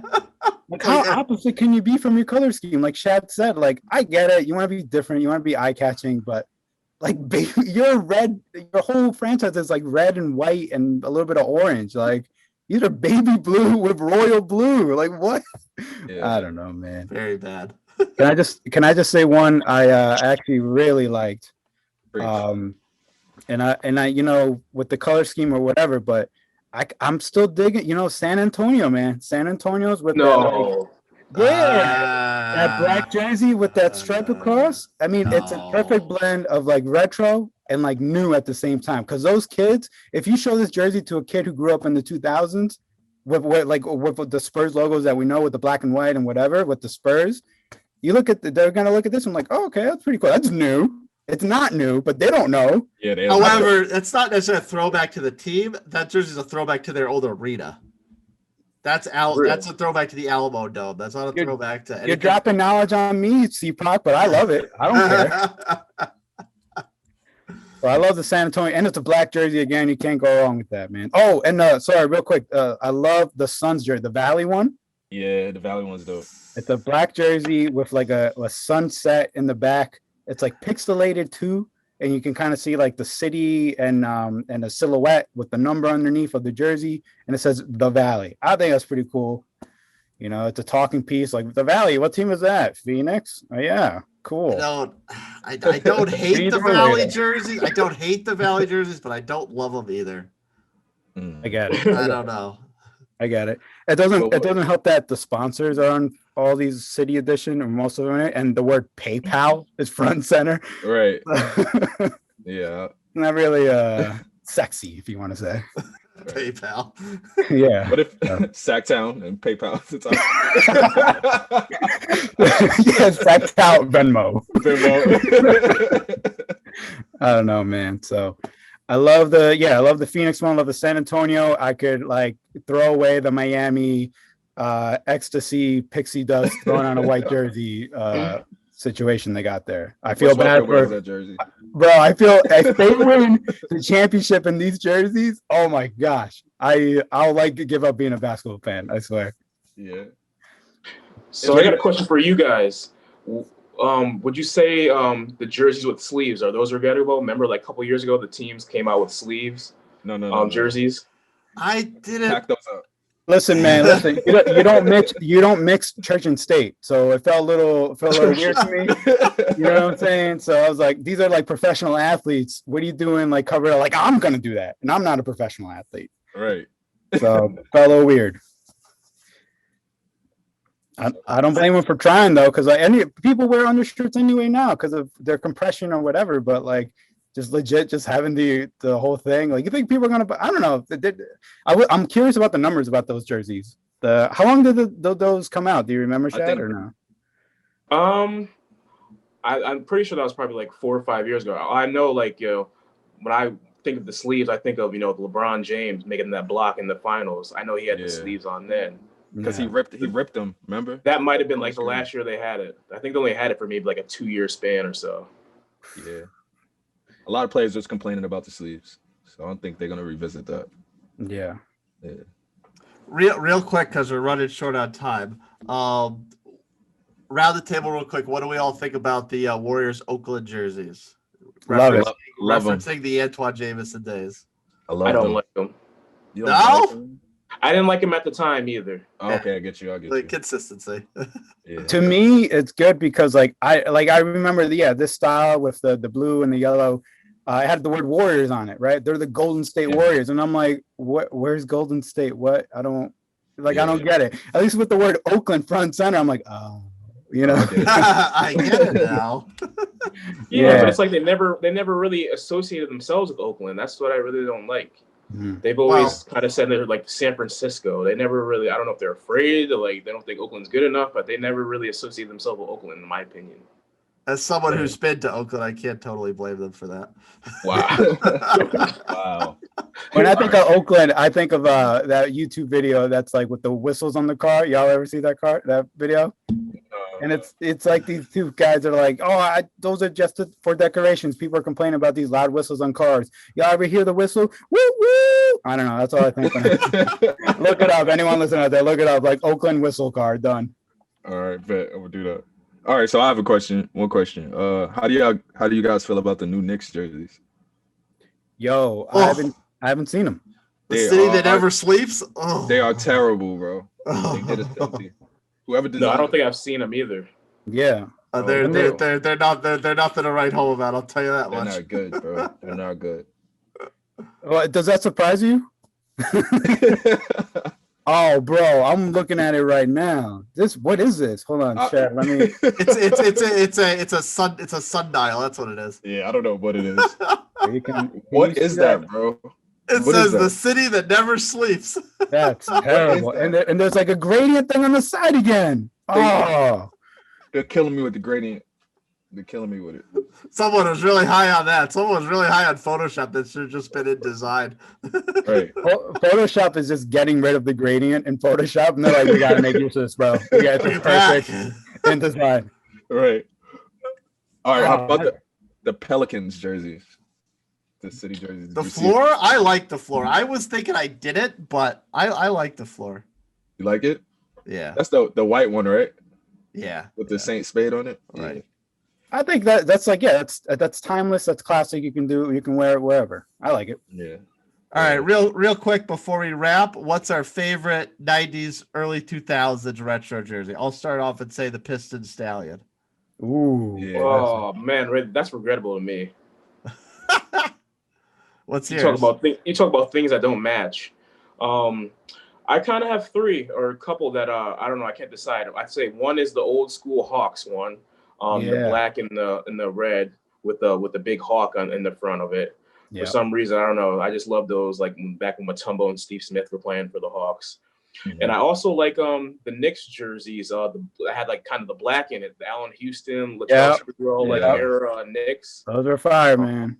Those are Yeah, fire. I kind of like those too.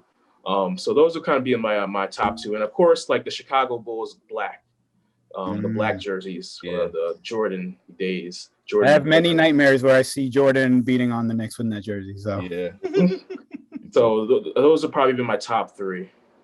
for me, man, I love the old Minnesota Timberwolves with Kevin Garnett, and then with the black Yeah. jerseys with the green like trim on the Mhm. side, like the Yeah. forest or whatever, and the jagged lettering, bro. Those are solid to me, man. I love Yeah. those. I wish they brought those back. I know they kind of did, but not really. So, Memphis did. With Oh, okay. that same trim on the ends. bro, they copycats, bro. Run them out. Yeah, I like that one. That's a good one. Jet, what's yours? And then take us away. All right, so I'm gonna go with the Vince Carter era Raptors. That's one of the players that I idolize coming up. So I had all the Raptors jerseys, and I did the same thing with Allen Iverson 76ers. I had every color 76ers jersey. Those are like my two favorite players coming up. Bro, Those I big think gold letters. Those big gold letters. Yeah. I think the Raptors one, like, I mean, not the like. I think Vince Carter and Tracy McGrady hated wearing those with the dinosaur on them. You think so? Yeah, they thought it was so like kid, like a kid Kiddie? jersey. It was so unique. It was so Yeah, it was so unique, yo. Oh, I agree. It was ahead of its time, but like for kids. Yeah, right. No, but it is cool though, because like you said, you have all these visions. Like he won the dunk contest in that jersey. In a jersey, yeah. Yeah, so I thought it was pretty cool. Yeah. The Iverson one, I just remember that iconic image of him stepping over Tyronn Lue Yeah. with the Sixers and like chase up the that one had the gold, right? I'm not sure. Is that the those- I all think- black ones? Yeah. Yeah, the all black ones. Yeah, I love that one. That was cool. That one's cool. The white ones are dope. The blue ones. I mean, you could go all day with the 76ers jersey. Like, Oh, yeah. They went all out for Iverson. And then that was a time where the jerseys were like actually good. You know what I mean? Good quality. They really went into detail. Oh, even like basketball jerseys back then too, like early 2000s, were like in pop culture. You can just wear it to a Right. party. You can wear it to like a club, really, and like no one would say anything because that's what it was. You do that now, and it's like, What is this guy? 12? Yeah, pretty much. It's like I don't know how old your listeners are, but like I'm dating with like an Entourage when like the turtle character just wore the Knicks jersey. He just wore a jersey and everything, and then they would go up to these fancy clubs and like with all these country clubs or whatever with Vincent Chase, and they're like, You don't belong here. Right, bro. right. But that's how it was back then. You could wear a jersey anywhere and it'd still be acceptable. Now, if I wore this Miami Heat, unicorn vomit jersey with all these colors, I'd be like, "What are you doing?" Yeah, like Chase said, "What are you 12?" Like, no, Right. bro. You're gonna get bounced as soon as you pull up with that. Oh yeah. Like, you gotta go. Like the only hip hop artist I could see picturing wearing this Miami jersey, man, is like Tekashi 6ix9ine or something. Someone that's like, No. you know what I mean? Like He looks like a character anyway, so it doesn't exactly hurt his image. But Matches his exactly. hair. But I don't know what Miami wants to do. Do they want to sell these jerseys, or was someone like, let's just see what happens? Yeah. I feel bad for Jimmy Butler, who's like one of those hardest workers in the league and has like that like grindstone mentality, and he has to wear this fucking rainbow jersey, bro. Like, What is it for you? Is it just the pink that gets you? Like, or it's what? just like here. I mean, it's already up on the screen, but like for me, man, it's like the baby blue with the pink across, like it's gradient too, and it's like across the entire jersey. And I get it, Miami's known for neon and this and that, but yo, buy away. You tried this little project, it ain't working. Jersey sales are down. Move away, find something new. Man. It Go kind of back- reminds me of the old 76ers jersey, the Barkley era, when they had the red, white, and blue that kind of like faded like that with the stars and the stripes. But see, that's classic, right? That's revolutionary. No. That's USA. This is like, this is what the hell is this, bro? It's like a unicorn took a shit on this. What happened? All right, cursed again. Sorry. Put a little dolphin effect over every time I curse. Right. I don't know, man. So, yo, I will say though, they went some organizations went all out for these new city edition jerseys that the NBA just come out with, and some of them just like, I'm tired, bro. Like, You know what? Just do whatever. Put this thing that never sleeps in a circle. I'm good. When's with this that. due tomorrow? All right, give me 5 options. Yeah. So. Yeah, real quick before you take us out of here, I want to ask these guys what kind of non-jersey other on-court fashions they missed that they liked, from going back to Kareem's goggles or Rip Hamilton's mask or AI sleeve that they liked from their days growing up watching the sport, and that's kind of gone away. Yeah, I'll go first. For me, man, as someone who wears glasses, bring back the goggles, dude. Bring it Like, back. I know Amari Stoudemire kind of did his thing with them, but like other than that, maybe what's his name? Big Taco Fall did them back in like college and high school. Yeah. But like, bro, bring those back, man. Because when I wear when I play basketball and I wear my actual glasses, people are like, "Are you gonna take those off?" Like, no, I need these to live. Like, I need. I can't function without them. So make goggles more acceptable, because I'm already like, I'm an undersized big guy. Like, I don't have a 3-point shot. I'm a Carmelo Anthony, Kurt Thomas type of player.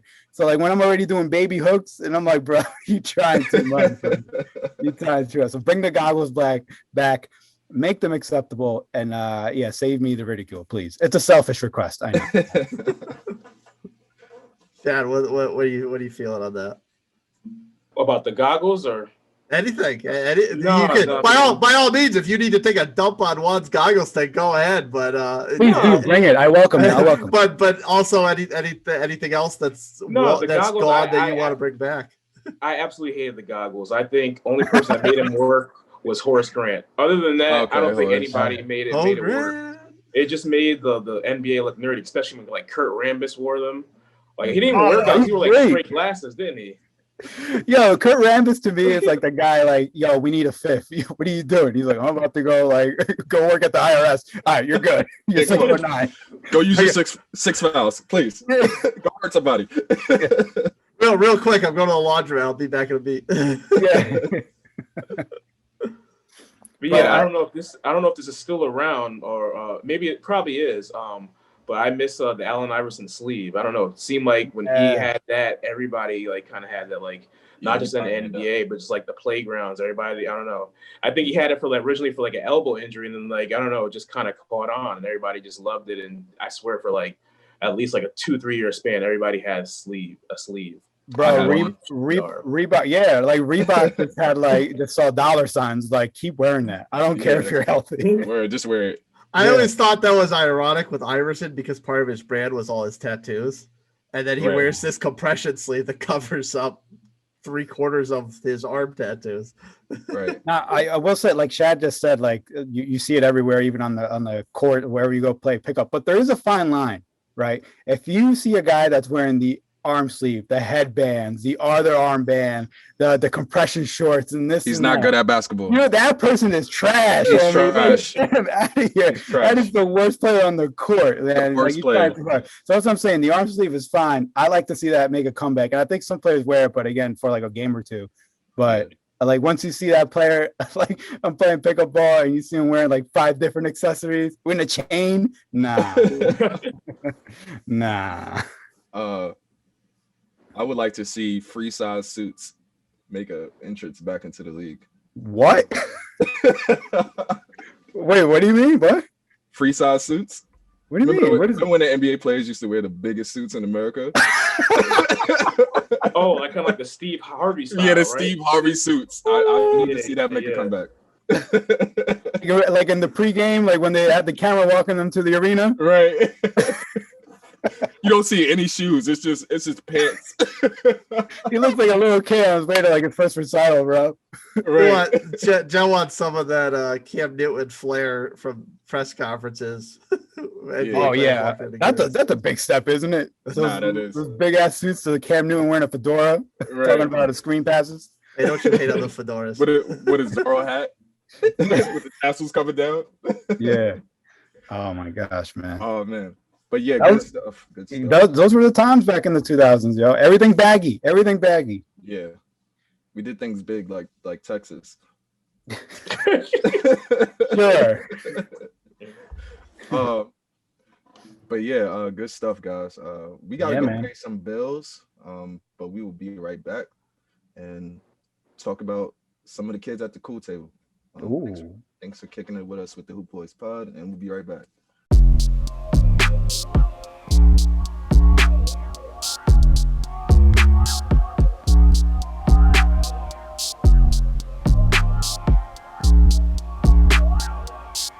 Welcome back, Hoops kids. We're going to dial the clock back to another younger crowd when we were all back in high school and you had to find your table of choice in the cafeteria.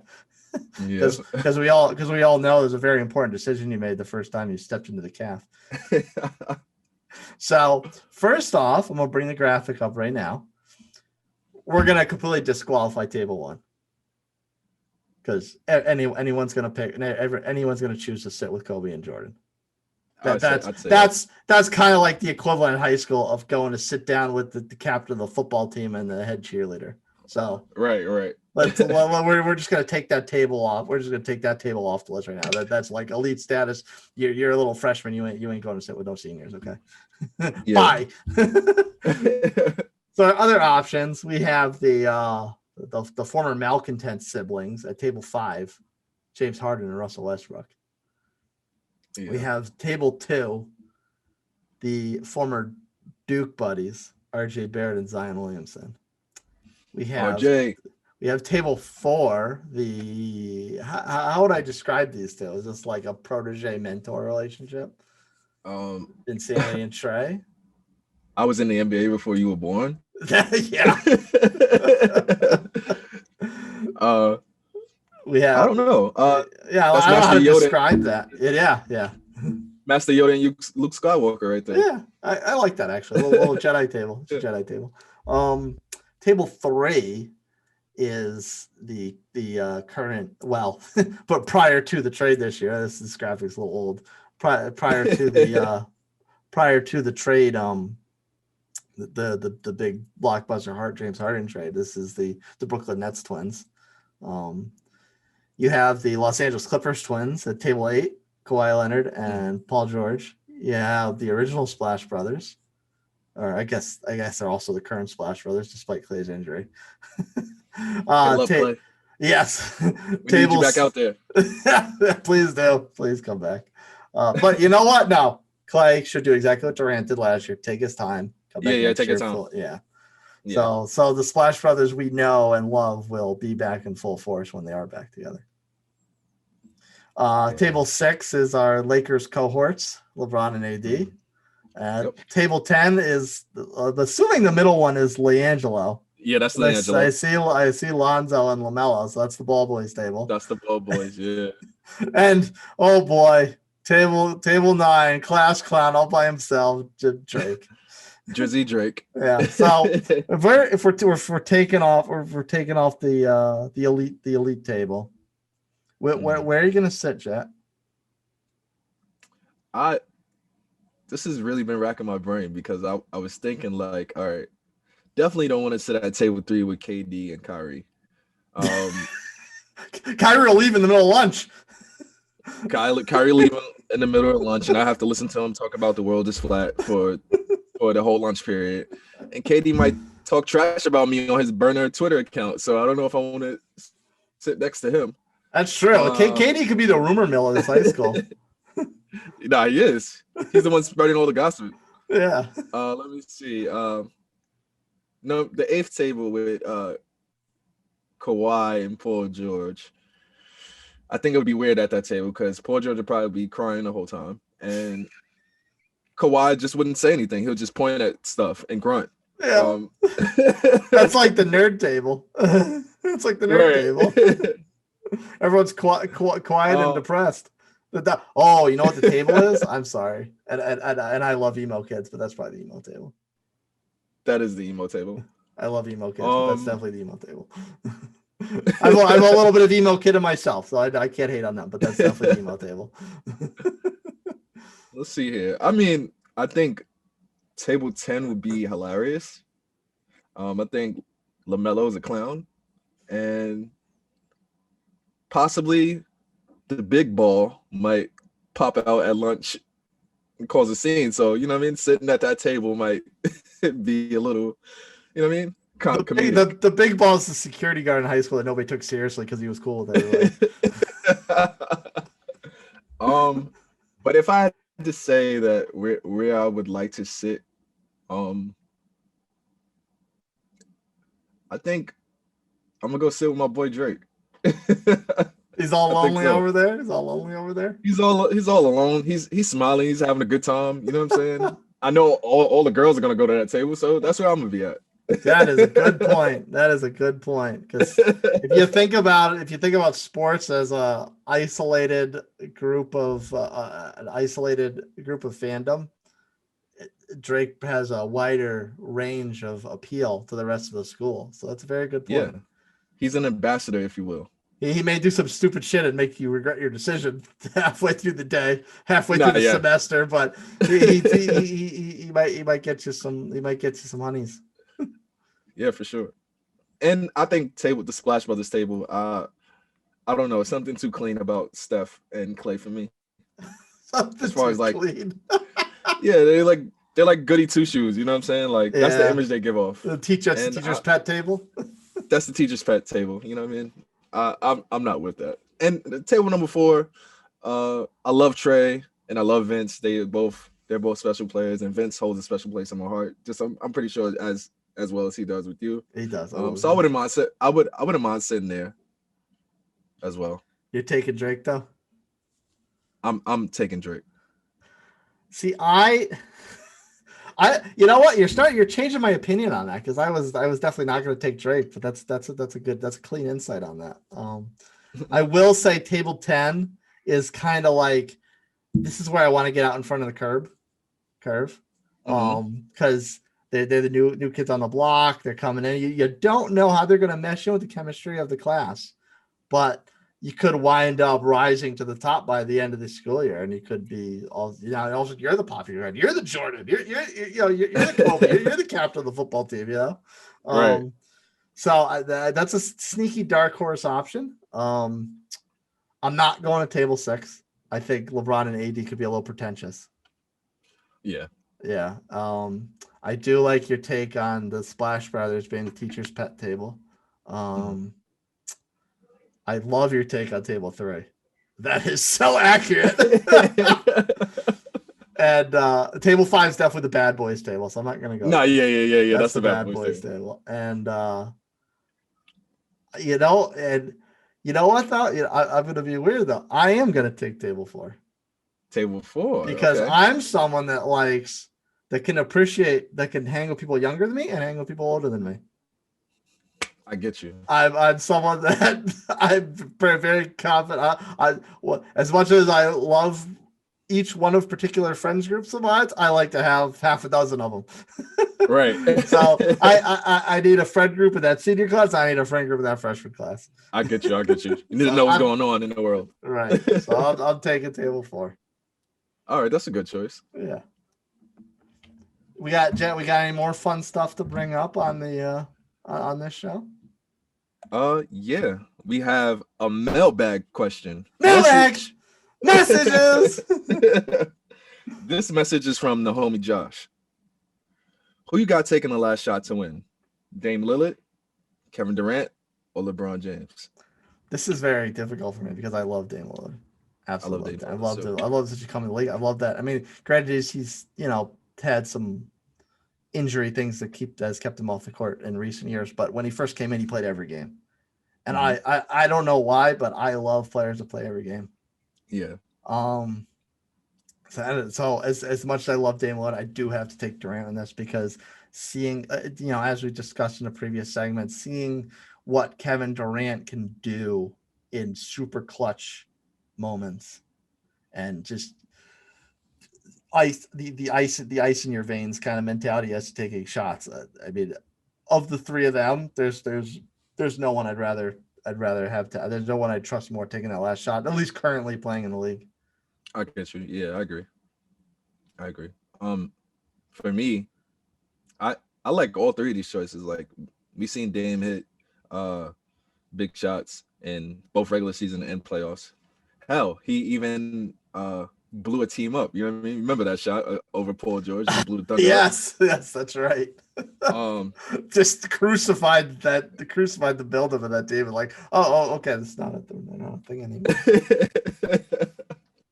So that's who Dame Lillard is, and then you got LeBron, who I think of him like Goku, right? He always finds the way to win.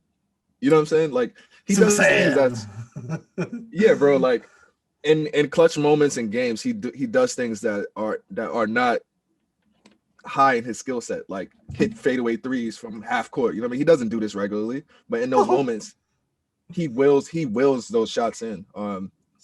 So LeBron is also a good choice, and then Kevin Durant. We know you know who Kevin Durant is. You know what I'm saying? Like you said, we've been seeing him do this for years and years and years. So out of those three, I definitely will go with Kevin Durant, but I would like to add somebody else to this pile of players. Luka Doncic. Yeah. Everybody's favorite bitch ass white boy. Luka. He's been in the league a short time, but what he's been able to do so far has been tremendous. Triple doubles, 40-point triple double. He's so hard to defend too. He just does everything. Yeah, he does everything on the floor. I think when it's all said and done, he's probably gonna be up there for like big clutch shots of all time.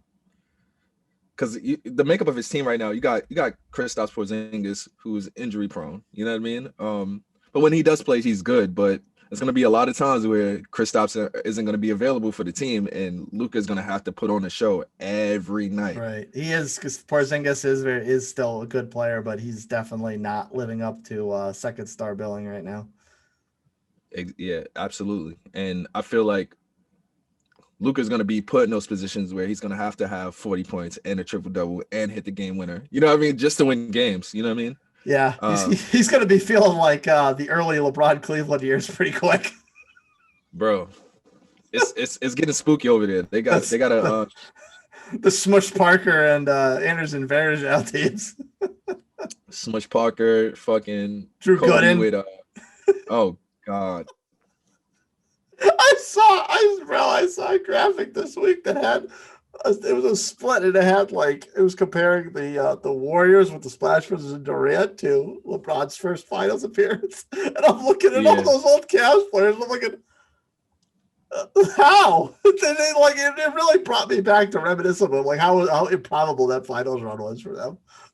Who is Ivan Newell? Who is that? Ivan Newell. Yeah. He was on that Cavaliers team. That was it in the was finals, he? the first one. Yeah. Who is that? I don't know. I don't remember it. Ivan Newell. Yeah. I remember Big Z. Big Z. Nah, Ilgauskas was the truth. You know what I mean? He was Yeah. just old. He was At old. that time. He was just old. He was old and his feet were made of lead bricks. Yeah. But he was a cook artist, bro. He was the first like 7-footer hitting consistent threes like that.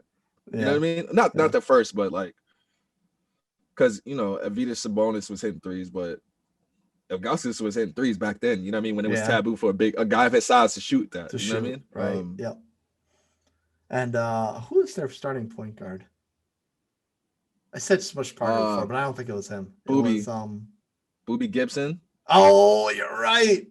Oh, Booby Gibson. That's right. Yeah, it was Booby and Maurice. What's the other dude? Oh, Mo Williams? Was he on Mo the Williams. Cavs teams? No, it wasn't Mo Williams. Who am I thinking of? He was a short guard. He was probably like 6'1", 6'2", but he could shoot. No, not Booby Gibson. No, that's not Booby Gibson. He was like before Booby Gibson got drafted, I think. That's gonna bother me. I'm gonna look. 2006, 2007 Cavs roster. I know when you say the name, I'm gonna be like, yeah, that's him. Damon Jones was on that team. Larry Hughes. Larry Hughes was on that team for sure. Wow. There he is. Ira Newell. Look at that guy. Who is that? Eric Snow. Eric Snow. Oh gosh, that's a guy. That's a guy. Shannon Brown was on that team. He was. Shannon Brown getting rings he don't deserve with the Lakers. He was on that Cavs team. Bro, Mo Williams. That's who I was thinking of. But that was the year after that. Yeah. Mo Williams. It was Mo Williams. Yeah. Oh my God. Do you believe David Wesley was on that team? Yeah. I don't remember that at all. David Wesley, that old little turd. I couldn't believe that man was in the league ever. Hey man. Good for him. I mean, good for him. He was literally as tall as me. Daniel Marshall. Oh, Daniel Marshall. Remember him? Yeah. That's right, because Shrewgood started at center. Because Ilgauskas, I think, came off the bench towards the end. That's right. That's crazy that team went to the finals. Yeah. Sasha Pavlovich. Oh, gosh. That was LeBron's 3-point man. Yeah. Yeah. Oh, gosh. That's awful. That's shame awful. on the Pistons. We got off topic. We did. Going down the dungeons of the stink. Yes. That LeBron had to go with. That was a stink. That was LeBron carrying some super stink. Although I will say, was that Detroit they played in the Eastern Conference Finals that year? I think it was Detroit. That series that he just absolutely flat out took over. Yeah. It was like you remember what Jordan did to the Celtics that one year when he lost, but he was like he had like 63 and then 53 and then 58. You know what I mean? That's what LeBron was doing to them for winning. The Pistons that year. He definitely absolutely did that. He absolutely did that. And that was like right at he may have been the dagger in that team. Mm-hmm. Those Rip Hamilton, Chauncey Billups, Tayshaun Prince teams, the Big Ben era. He may have been the dagger in that. Because what they do after that, not much. That's assuming. I mean, they were still together, but I'm assuming they were if they were playing the Eastern Conference Finals because they were pretty awful after that team broke up. Yeah, I think they played one more year together, and then they blew the team up. Yeah, they could have been. I think they could have won another chip though, especially if they would have drafted Carmelo instead of Darko Milicic. Yeah, they got screwed over with that Nets Spurs series though.